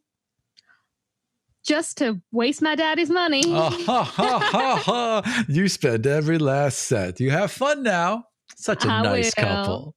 You guys walking in, like arm in arm. I would like also to take a really quick look around to see, do I see Reginald and Elaine Wankerton getting rejected? 100%. They are because their names are no longer on the list. Right. So they are walking up the docks now. They just got out of their carriage, right? And they're walking up to the front of the line now. Do you hang around for a bit? Like Darren is quite clearly trying to walk on, and Amity's lingering a little bit. She just wants to hear them hear the sentence. Sure. I haven't got your name on this list. All right. So like all she needs to hear. You're just trying to hold up a bit, right? And like they're just out of eyesight, and fiddling with the strap on my shoe. You can't quite see them, but you just hang around long enough to hear, "We bought these tickets a month ago," right? And that's all Amity needs. She skips forward because Darren has been like, "For fuck's sake," and keeps walking, and Amity just like skips ahead and catches up and is like, "Worth it." Excellent. So as you then step further onto the deck and look to your right to where that high roller's room is, you notice that there are a pair of paladins standing outside it. They are a pair of the Knights of Ani. This is a sect of paladins from various religions from all across Ani that join in this order that basically wants to, a unified kind of collective to establish order. And two of those really, really hard not to say union there. Huh? Yeah, I really, really did. And two of those paladins are here today. You know them. They are no nonsense dudes. They have these magical armbands that can be turned into a shield and a crossbow at will. And they're like Secret Service, right? You know what I mean? Yeah, I just have a tiny thing that I forgot to say. Oh, sure, hit me. After the break. Because I got distracted by the break because then we started talking about potatoes. Mm-hmm. Fair.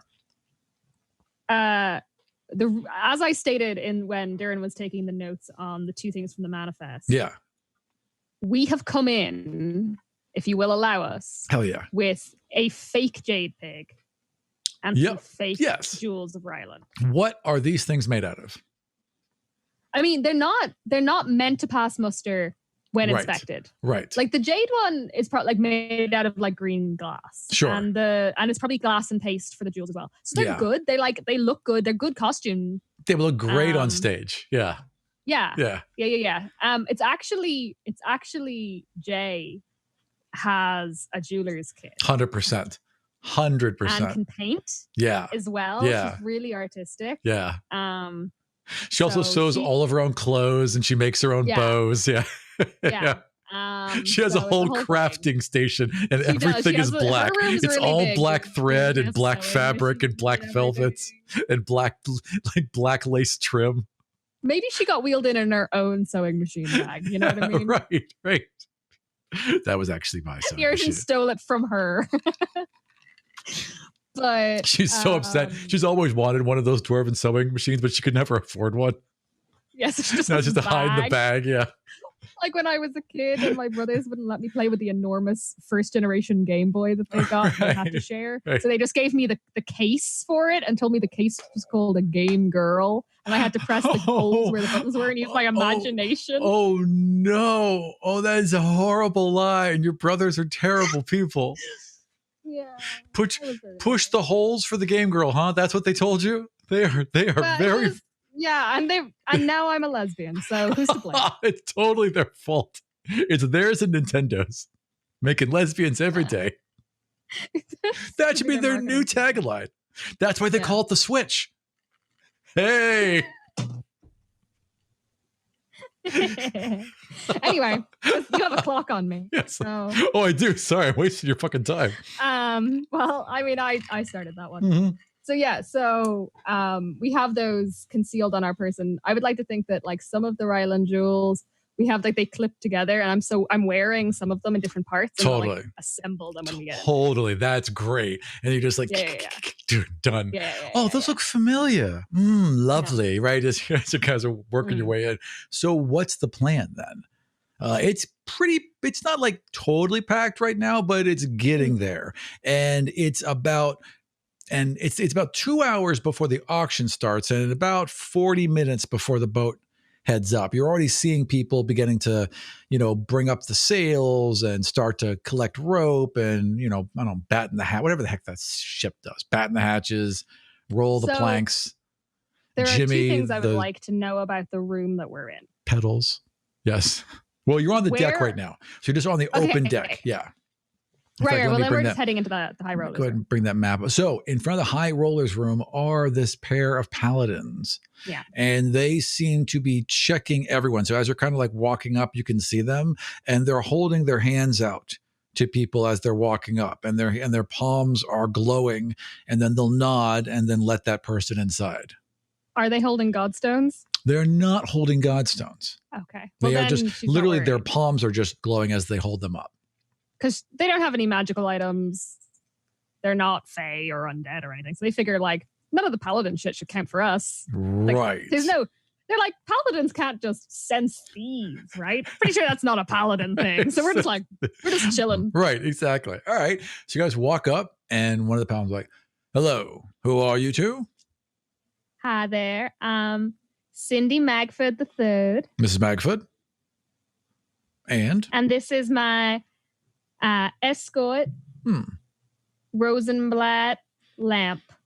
Oh, Mr. Lamp, it's a pleasure to meet you. Oh, I'm sorry, Mrs. Lamp. Sorry, Mrs. Lamp. It is a pleasure to meet you as well. It's Mix Lamp. Mix Lamp. Pardon me, Mix Lamp. Also, you don't have the same last names, which is interesting. However, welcome. It's a very modern time. Well, welcome to. We're just friends. We're just friends, even though we clearly introduced ourselves as a couple, but we're just friends. We didn't introduce ourselves as a couple. We're just. You just said my better half. What did you just say? You just said like my partner or something, didn't you? My escort. Escort. I guess that could be anything. That really could be anything. Yes. All right. Fair enough. Yeah. All right. So they look at your invitations again, and then they hold up a palm to you. And I would like you to roll deception. Okay.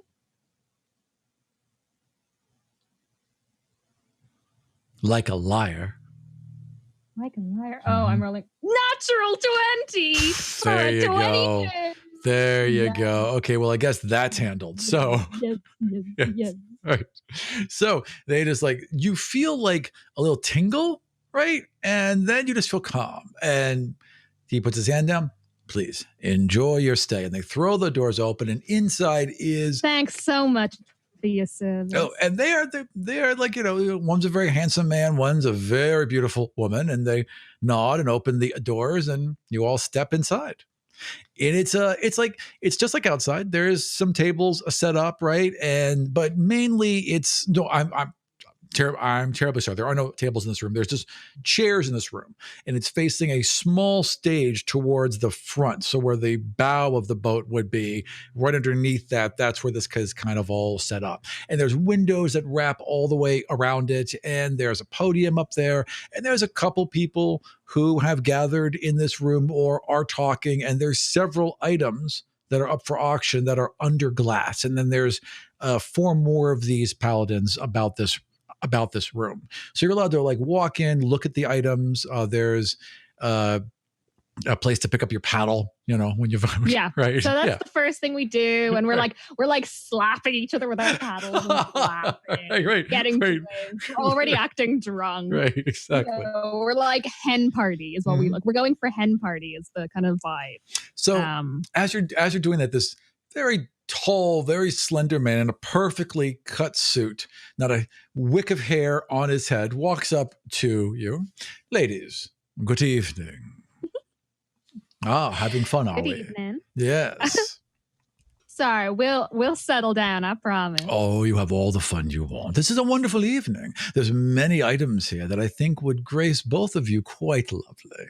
Any particular?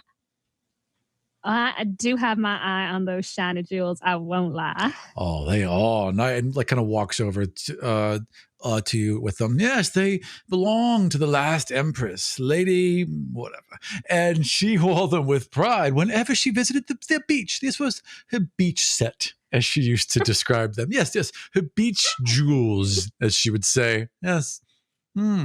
She would say, let's go to the beach. And her children would go, beach. She's like, beach. Let's go to the beach. And then she would put on her beach jewels and head right on down. And Amity's like, don't laugh. Don't laugh. And he's being like very serious. Like he's taking this like he's reading the gospel, wow, right? That is fascinating. Yeah. And as he holds them up to the light so the light can pass through them, suddenly they take on from what kind of look like white and like diamondy. As he holds it up to the light, there's a swirl. When the light hits it, it makes this swirl inside that almost looks like water sliding back and forth as if each jewel captured a bit of the ocean. Well, those are remarkable. And he nods and lays them back down and waves his hands, and the glass just reforms around it. Like there's no seal, there's no it just becomes there. Anything else? So, well, I'm just gonna have a little look around. We're gonna have some drinks. We're gonna have some little thing. You have fun. But thank you so much for your attention. My name is Victor. If you need anything, it is Victor, and I shall be here at your service. Victor. Yeah. Yes. I'll do my absolute best. Enjoy your time. And goes walking off. So there are 2 things I would like to know about the room. How far is the stage where the band is from the items that are being displayed? Okay. The stage is where they're going to auction the things. So it's like a stage where they're auctioning the things, then a bunch of chairs in front of it. And there's maybe like a 10-foot gap between the front row and the stage. And then from the stage through the chairs to the door is about 40, maybe 50 feet. Okay. But where's the band? So the band is not in this room. The band is out on the main deck. Right. Well, but see, I thought there was going to be music in here as well. This is an auction room. So the band's out on the main deck, but why would there be a trombonist in the auction room? We'd like to have a little music going and fancy events. You never been to a gala? I've been to galas. Have you ever been to an auction? They don't have a band. I don't care how nice they are. There's no 3-piece in Sotheby's. I don't know, man. I was at an auction once, but it wasn't that kind of auction. It was like You know, it was in an industrial estate. And we bought some old Look, furniture. we've all been at the auction where the co-eds get up on stage and take off their And they're shirt and you selling, bet like, 50 secondhand bucks for a date. fridges. Yeah, we've all done it. Okay, Orla? It's not this kind of place. They're not playing EDM in the corner. This is a fancy establishment. Okay, so then we've got a problem because I misunderstood this. Fair enough. Well, no, I mean, maybe you guys did. Maybe just one of the things you misunder. So she'd be playing Well, like how about- right outside. Yeah, but Kira would know to try and get in here. Yes, totally. Yeah. So like on a break, maybe she talked her way in. Or, but to be fair, if we knew that the band wasn't going to be in here, which she probably would have if she As soon as she got there. So she's been working on it. The person that would have got, she would ipecac someone who's going to wait staff in here instead. Well, she can't just stop being. She got hired to play in the band, right? So she's got to do the band thing. So this is what she would figure out. I think she'd figure out a way to be right near the room. So the windows wrap around and into the front where you can see them from either side of the boat. So she's positioned herself on a rail with her flute, dulcimer. What was she playing? Flute with her flute. No, and lute with a lute. A lute, sorry. The lute's a string thing, right? Okay. So she's got a string thing going on. Thing. Yeah. It's like a guitar-ish. It's like a ukulele, but not quite so cartoonish. It's like a mandolin. What's a mandolin? What is that? I mean, it's like here, right? I don't know. It's a banjo. Who the fuck cares? So she's a mandolin's like ever see you Road to El Dorado? Oh yes. Okay. Now I know what a mandolin is. Yes. Okay. Yes. So she has that, and she's looking straight in through a window, and she's got a really good view of the room. So she can't be inside, but she's got a good view of the room. And when she plays a little loud, you can hear her. Okay, but see, my quibble is if she was part of the staff, she would have known the band wasn't ever going to be in there, so we wouldn't have poisoned. It maybe was her best any shot. Band members. I mean, just to get her on the thing. What else would you have done to get her in there? Because we would have just got her in as a hostess instead. Let's say this is the best you could do, though. This is it. Yeah, this is the best you could do. There's a lot of tight security, a lot of moving pieces. This is unfortunately as close as she could get. So you tour in the room. Okay. She's just outside, and you get a fourth person. So there's a porthole between us. There's like a window. So like a real window, right? So Jay is going to try and crack that window open at some point during the night. Yes. I shall descend from the rafters, cloaked in shadow and mystery, and I shall unlatch that window. I have total faith in you, babe. I'm going to go ahead and roll Jay a dex while we're talking about this, or a stealth. A stealth makes sense. What is a stealth for Jay? For Jay, stealth is 9 plus 9. Wow. That's going to be a 25. So really, honestly, as you're talking about it, as you get the first head nod, you can then see one little hand. It just seems to just emerge from shadow and then just flick and then descend back up into the shadow. And so that window is now open and can be easily pushed in, and someone could just step inside or outside for that matter. Yeah. We will get to that. I should point out as well that Kira has the message spell. Oh, excellent. And so, and so you get a little ping, I see the window. I see that you're inside. I've got a really good view. Good luck. Yeah. So basically, my next question is, how is the room lit? The room's lit very well. So it's not so bright that it's garish, because there are people here that expect a certain respective lighting, right? Flattering light. Right, exactly. No, I mean, how? What is it? So there are a series of lanterns all around the edge, and they're all magical. They're all just glowing with the light from within. And as someone waves their hands over them, if you wave to the right, it gets brighter. If you wave to the left, it gets dimmer. Are they connected to any power source, or are they all? No, they just seem to be separately? hanging. Yeah, they seem to be individually enchanted and are hanging off hooks. There's probably 8 of them in this room. Okay. I would like Jay to start strategically stealing them. Okay.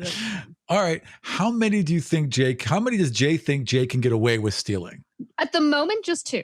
Okay, so still 2 of them. Okay. So I would like the idea is to steal ones that are close to the items. Okay, right. I assume just dim the lights, basically. Just take those lanterns away. Right. And not even necessarily out of the room. Just move them. And I assume and put them somewhere else. that their sleight of hand is also a +9? Yes. All right. Okay, let's find out what happens. 18. 13. Okay. 14. Sorry, 14. Pardon me. Yeah. The first one is just like you even see it go. Like you guys were walking around looking at this other set of like the first time a dwarf picked up an axe, here's the axe, and million gold, whatever. So you guys looking at this like artifact, and then you just like a light. It's like, oh, did it get a little dimmer in here? Well done, Jay. And then you turn around. You're walking back to the other side of the room, and you look up and you see Jay grab another lantern and pull it up. But the end of it, like there's a little bit of rope tied around the bottom, and it just hooks the hook on the way back out. And so now it can't, until she tries to put it back down, but it's still on the hook. If I see her in trouble, I would like go into like peals of hen party laughter. Okay. And like slosh some of my champagne on the ground and like try to attention. Like, basically, I'm pulling attention to myself. Basically, trying to give her a bit of cover. Absolutely. Making loud noise, making a bit of like I'm like so glittery and the whole thing. And Dorian sees me, like,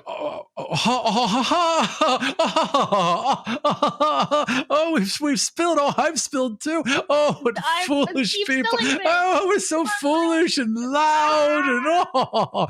And then behind you, you see. Like, and like 3 different people have now run towards you to try and solve this, as a hand is hooked. Is like you see another little hand kind of dive down and her head pop in for a second. She leans all the way down, but she manages to get that thing up and bam, up. And now there's 2 of them gone.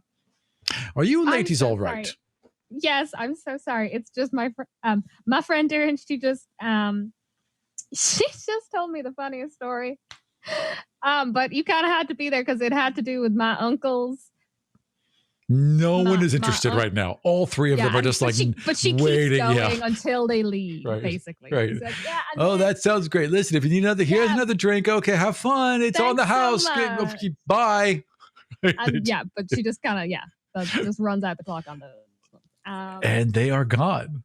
And it's back to like do nice little chamber music, Kira is going to wait until someone gets really close to the window.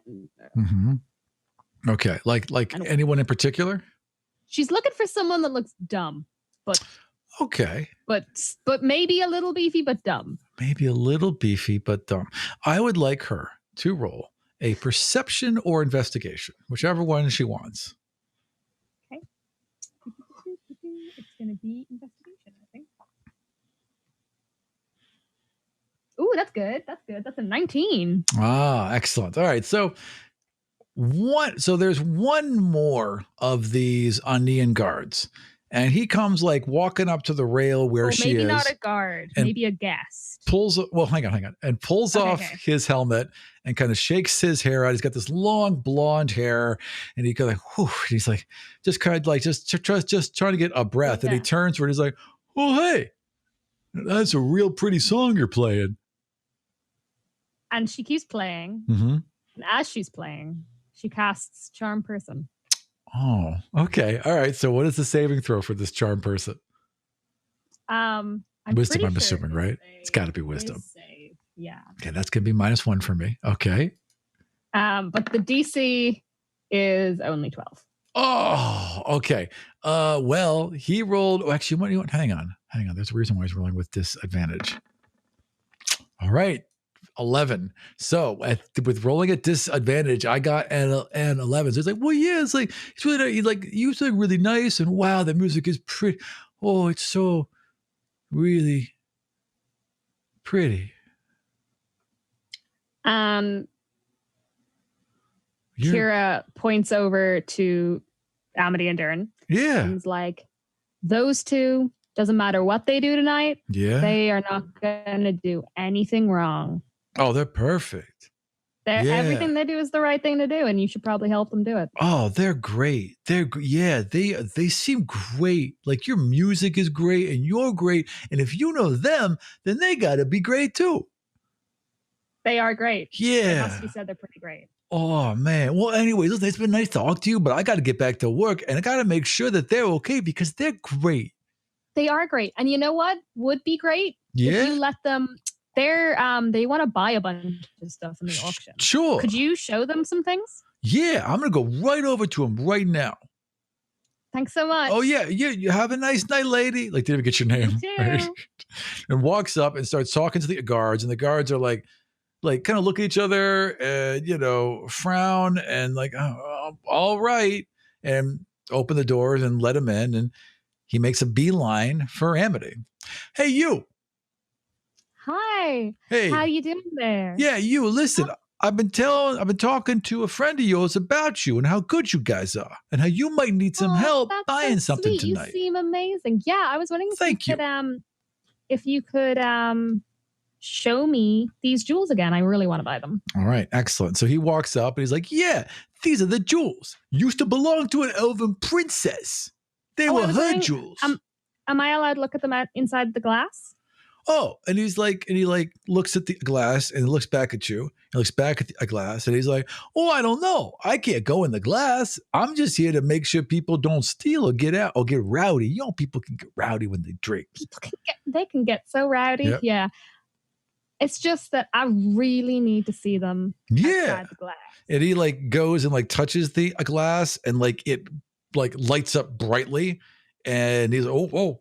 And someone and the guy that was talking to her earlier comes running over and he's like, that's okay. If there's anything that she needs, I can take care of it. That young man. Yes. Oh, sorry. I knocked him over. I'm so sorry. No, that's quite all right. These things are sensitive. They go off all the time. And he taps it twice and it stops glowing. I was wondering. Yes. It's a little silly. Yes. But I was wondering if I could try them on. Oh, and you seem to be a little nervous. So I'm going to need a persuasion roll from you. Right here, right in front of you. Mm-hmm. Yeah, part of the persuasion roll. My persuasion's actually not bad. Natural 20. Okay, all right. I swear to God.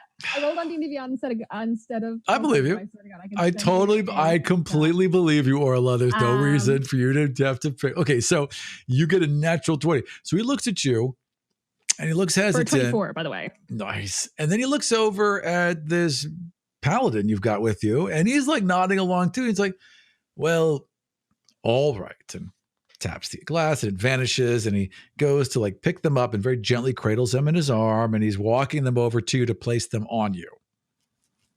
Okay. So just puts them on me. Mm-hmm. At which point I would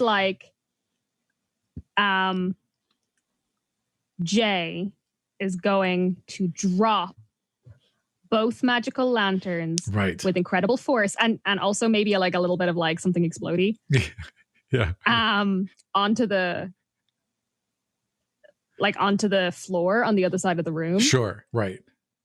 So just the lanterns hitting the ground. So it looks like it could almost have been an accident, but they do go boom and they, cause a big fuss. Absolutely. So you hear just, and only you would hear because you would know to listen to this, but you hear Jay pow, bam, as throws, as they throw the lanterns down really hard. Right. Pow. Bam.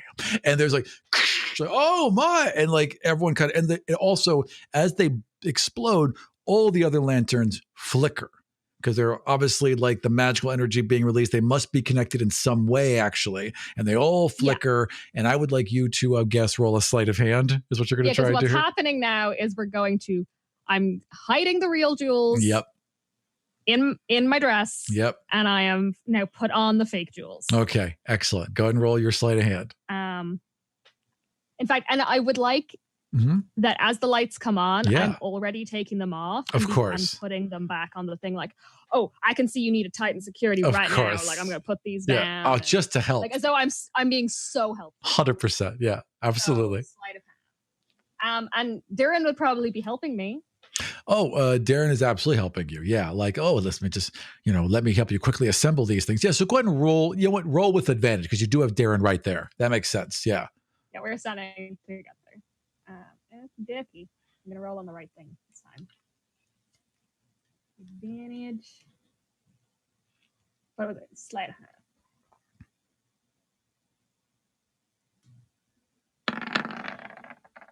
That's gonna do it. So a 19 plus what? 6. He's 25. Okay, yeah. So you guys are able to like within seconds get this thing to get like snap, snap, snap, snap. And by the time he turns back around, you're already handing it. I'm already taking it off, and I'm like laying it down on the little case. Thank you so much. Yeah, no, clear. Put it back in the glass. I shouldn't do it in the glass. I am terribly sorry about this. This is a problem I must attend to immediately. Pardon me? Yeah, absolutely. Go ahead. Runs off. And the guy's like, oh, listen, I should probably get back to work because there's some things to do now. It like got really dangerous, but you look lovely in that. And you two make very nice friends. I'm so sorry. You got work to do, but in like 20 minutes, could you come back and help us? I'm going to need to be escorted off the boat to my carriage just because I get nervous at night sometimes. Oh, and he like leans out and like looks through the window and like you can see some of the coils of rope being brought up and you hear this like this thwap when they say lower the mainsail. He's like, yeah, you got like 20, 19 minutes tops. I'll be back. You have fun. And he goes walking off. Just before, come get me before the boat leaves. I got you. Yeah. Because charm person lasts an hour. Right. Exactly. Because we'll be at sea when he figures out what's happened. As you all are doing this, the main doors are opened again. The two paladins throw the doors open, and a cart is wheeled in by a single dwarf. And it's got like this intricate, very heavy box. It's obviously an industrial thing, right? It's not meant as part of the sail. And they're rolling it towards the front, towards where the stage is. So I'm going to go on a limb and say that Amity, it doesn't need to like necessarily any great shakes to figure out that that's probably the signature jar.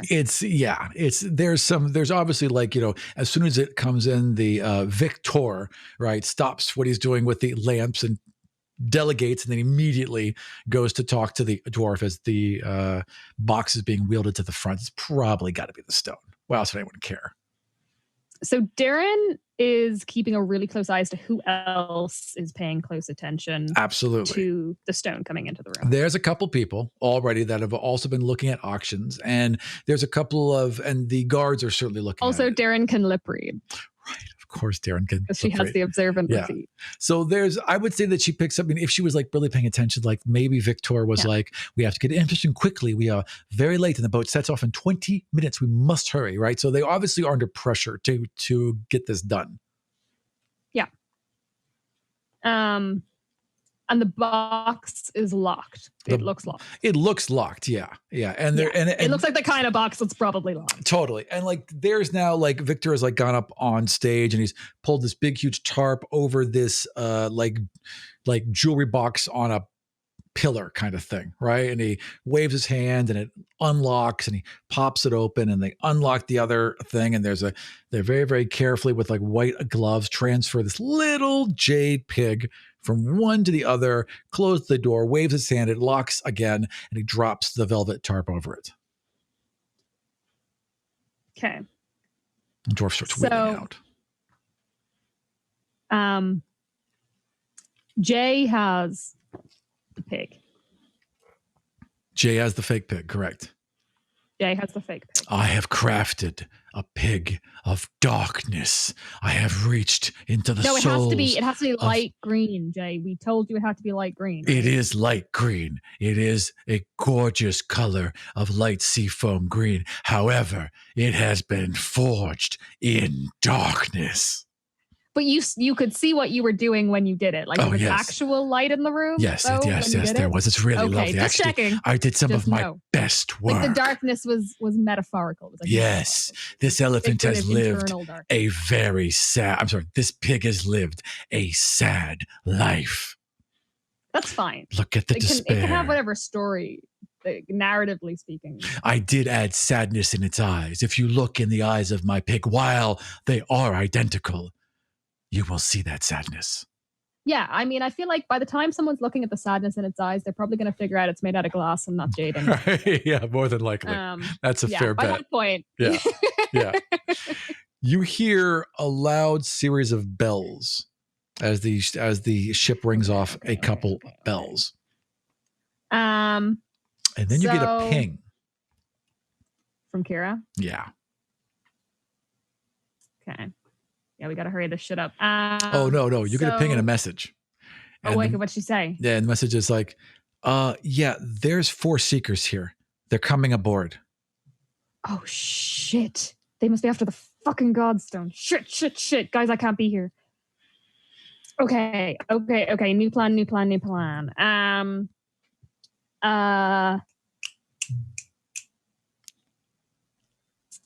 Okay, so we got to get out of here quick. They're already aboard. They're coming aboard. Kira, so I say, are they already aboard? They're talking with some of the guards now. They're going back and forth, but they have authority to go wherever they want. Amity starts moving towards the window. Yeah. And is like, Jay, I'm gonna create a distraction. Okay. And you swap the pigs. Okay. How is he getting it out of the cave? Well, I guess he's just going to try and pick it, right?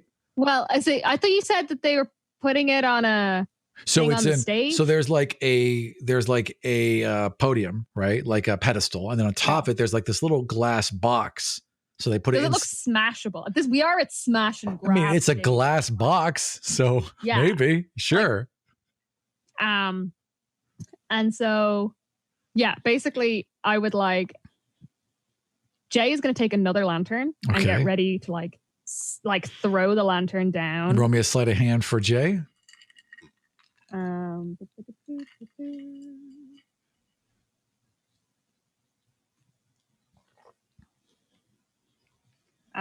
like a 22. That's going to do it. Okay, one more lantern vanishes. It's getting awful dark in here, says Victor. Yeah. And is up and is ready to smash it down when I give the signal. I'm still holding the paddle. Excellent. So me and Darren kind of giggly go over to the window. Sure.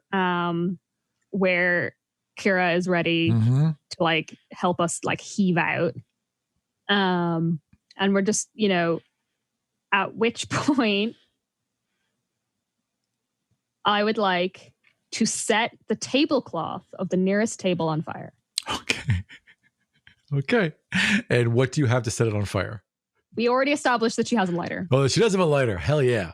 All right. Yeah. Then, so how this is going to go down is that you're going to light it on fire first and assume do some kind of performance check, draw as much attention as possible.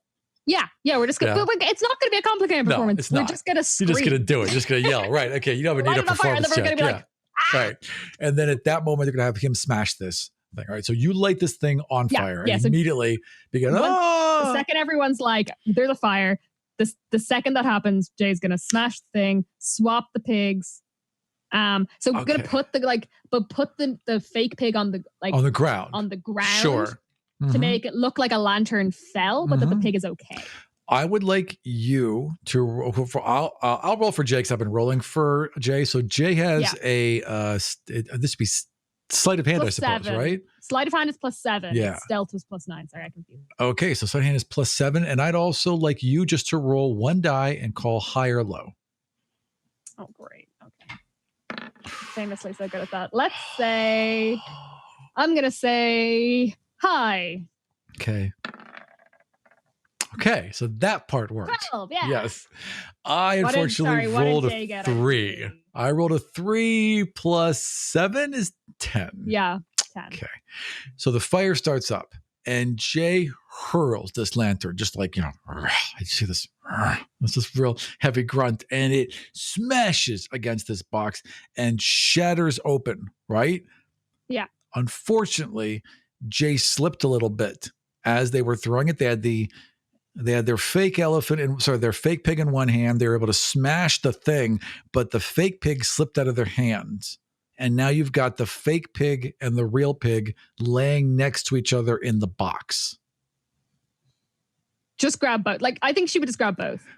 She can't risk it. She'd just grab both back up and just now it's everybody needs to get out of here time. All right. So excellent. while the fire is burning, Yes. Amity and Darren are going to freak out and climb out the window. And they're just good, but they're going to do it in such a way, but they're just like, ah, and they're just going to climb out the window as though they're running away from the fire. Like, that's it. They're not trying to, it's not complicated. They're not trying to make this like more of a thing than it is. They're just climbing out the window and getting away from a fire. Sure. Okay. So as that's happening, the door slams back open, right? And this guard that you were talking to earlier comes running in, right? With like a shield and crossbow raised. The other two right behind, well, one of them is right behind him. The other one is running along the side. So as you're opening the window, this guy's It's already running. open. As you're pushing the window open, this guy's running, another guard is running along the side with a crossbow appearing in his hands and sees you two. I would like you to roll initiative. I feel like They might not attack right away, but Yeah. depending on what They happens don't next, I know need to that- like have an order of They don't know process. that. Actually, wait, we don't need initiative yet. No. That's good. So I got a 20. okay, so you go first. So But does that do all my people go on my initiative? Or let's should I just roll have it be initiative that all way of for them? right now. And if we get in a real combat, we'll do it. Yeah. So 'cause this I guard couldn't do runs it. over, sees the fire, sees you two. What do you do? Yeah. We're just trying to get out the window. We're keeping Right. up the pretense. We're just going like, oh my god, fire, all right, fire, all right. ah, So and clambering away from it. he runs up and he holds his hand up for a second. And I would like you to roll deception again or performance, whichever one you want. Got 20 last time because you're a good liar. I think this card is only a mediocre liar, but Yeah, you're an average liar. performance. You're a confident liar. That's what matters. Yeah. Oh, that would be a 3. That would be a natural one. But it comes to a 3. Oh, yeah. Yeah, that helps. So as he goes to help you, his palm glows red and his eyes open for a moment. And then the outline of your jewels also shimmers red. And his eyes go very wide. And in that Going moment, so well until just now. right. And in that moment, you see Jay just in the shadow, pulling back a arrow, giving you the and then at the same point, at the same exact point that he's doing that, Dorian has like hoisted her loot over her shoulders and is ready to crack him in the back of the head. And at the exact same time, No, Darren's Ciaria, only got daggers. Darren's Oh, just wait. got little daggers Sorry. in her boots. Ciaria's She's not even got a right. Ciara's got the loot, right? And then Dorian's like Karen, gone that's to fine like with her loot. pull up the daggers, right? So like So Karen's I choose to believe that Kira also has a short sword. right. So I choose to believe that the short sword is somehow concealed in the loot.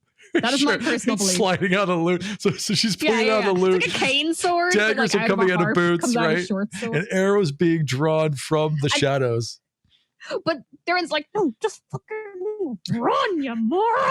Okay. All right. So you We're running. all right, so you all start. Where are you running? The water. So you're just gonna leap off the edge. We're literally gonna, we're gonna go out this window or we're gonna jump off the side of this boat. All right. If you were to leap this way, you're gonna hit the dock, which means you have to run to the other side of the boat and leap off. That's what you want to do. Just jump. We're just fucking jumping off this boat. All right. I We need don't care if we take you. damage. We're between paladins and hitting a bit of a dock on the way down. Yeah, We're fair picking the enough. dock. Everyone starts to run. This paladin's going to try and grab your arm. So I want That's you fine. I to assume this. oppose a grapple. With my acrobatics. Hell yeah. And he's obviously going to Is use it my strength. acrobatics or Darren's acrobatics? Who's he? Grabbing Amity. So Amity's acrobatics. Okay. And beat a 15. I did not. Okay. But Darren would be helping me. Wait. Well, Darren began to run, right? And then saw that you got Okay, that's grabbed. And Darren's like about 5 feet away and looks back over her shoulder. Are you telling her to come back or to keep running? No, I'm telling her to run. All right. And so she nods and keeps running, and you're in this guy's grasp. You get to act first, though. So what do you do? I'm just going to try and break out of his grasp. All right. Then I would like you just to roll another opposed strength or your dexterity or your Yeah. fancy tumbles. Wow. That's a natural 20. All right. And just to make sure. Yeah. So describe how you break out of his grasp.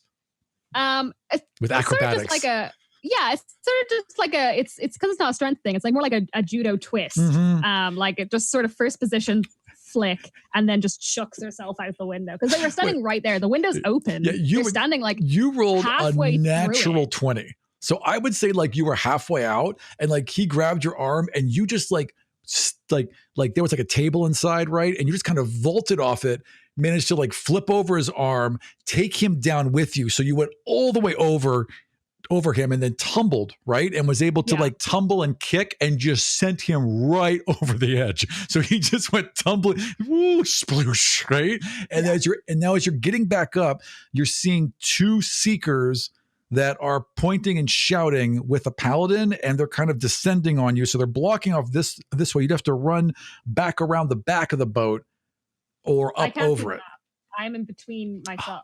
My Let shape me is between me and the map. let me pull up just the map because I am prepared for such a thing. So this at the right side of the boat, even you can't see my mouse, unfortunately, but at the right side of the boat. But I can see the right. Yeah, so where that light is. So there's those two lights, right? And they are on either side of this main door, which is where you came out of. Okay. So and then on this bottom part is where those two lights at the bottom, that's where the plank is out. They're coming towards you. So you can either run towards the edge of the boat or go up and around it. One of those two things. Okay, but if they're coming from the bottom, can I not go to the top? You can just run to the top. Absolutely. And just jump in the water? Hell yeah. So that's like, we're just getting off this boat by any means necessary in any direction necessary through the least people. That is the goal for every single member of this crew. We are jumping in the water. We are getting out of this. We're getting the fuck off this boat. And the last thing we want to do is get caught in pitch combat. Yeah, 100%. We're going into the dark. We are disappearing. What we have on our side is stealth in the city. We do not want to get in hand-to-hand combat. And as you're thinking that and starting to run, you look to the right through those open doors, and Jay has somehow descended from the rafters and is now in a pitched sword fight with one of the paladins inside that room. Jay, I will tell everyone your real name if you don't jump off this boat. All right. So Jay's going to try and disengage as a rogue, right? How does that work? Yeah. How do you disengage? You can just do it. You just do it. All right. All right. Yeah. So Jay just like, and it doesn't, they don't need to roll anything. It disengage. You just do it. Jay just like sweeps one of the tables and like smashes some wine glasses into the paladin's face and then ducks and dives out the other window, rolls, and you two are kind of running alongside each other as you get to the edge. And then I like straight up men in tights jump off the side of the boat. Excellent. Like we're silly styling this. We're getting off the for this like crossbow bolts firing it after you, right? Only like just imagine we're jumping off the castle into a cart full of hay. Right. That is what we're doing. Right. Except it's off a boat into the sea. And there's a bunch of bells and there's people running up and down and yelling and like thieves, and blah, blah, blah. What we want to do is we want to swim down into the dark water. Totally. And try and get like under the dock. And that's what everyone would know to do that. Like everyone would know to 100%. swim down, try and stay under the water, try and stay in the darkest water, get under the dock and just keep going in the water for as long as possible. 100%. So that you're not coming out of the water until we're somewhere where they're probably not going to find us or somewhere that's really crowded and we can disappear. And there's also Amity's like ditching some of the disguise, like ditching the wig. Right. We're all like wearing that dress is like 20 pounds. Gotta get that off. Yeah, we're right? ditching it in the water. Yeah. You know, everything's coming off in the water so that we're harder to spot when we get out. And there's also a huge amount of turmoil because there's 2 minutes left for the ship to leave. So some people are shouting for it to be moored and some people are ready to push it away. It's like almost left the dock, and that is plenty of time for you all to get away. So you guys get back to your hideout and you're kind of sitting there, you know, they're all congratulating each other, having a drink. Drying off. We're drying off. Right, exactly. And you're just sitting there like, you know, flipping this real jade elephant around in your hand. And then we cut back from that moment to whatever moment you're going to have this thought while you're in the Union, and you reach into your pocket and you feel it for the like 12th or 50th time you have since you arrived, just to make sure that that jade elephant is still with you. Sorry. Why? She just made an elephant. Why do you keep deciding it's an I elephant? don't You know. decided I don't know halfway through the episode, you decided it was an elephant. because when I think of Jade, I see an elephant, not a pig, because I'm dumb, right? Why is it a pig? It's just because I wanted it to be, because it was like a throwback to Oinkers. There's no reason. I just wanted to like have like the slightest reference. I like Me too. Yeah, exactly. I just liked it was a pig. All right, so this is just basically a way of showing that you have this item, if for real, in the Union now. So it allows you.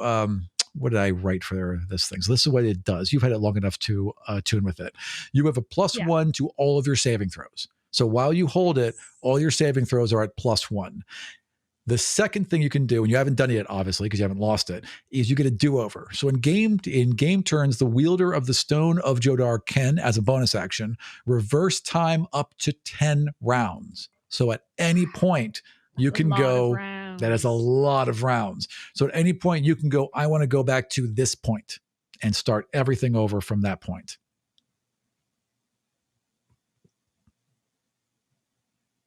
Cool. All right. And we're going to wrap this right there and join the rest of our crew.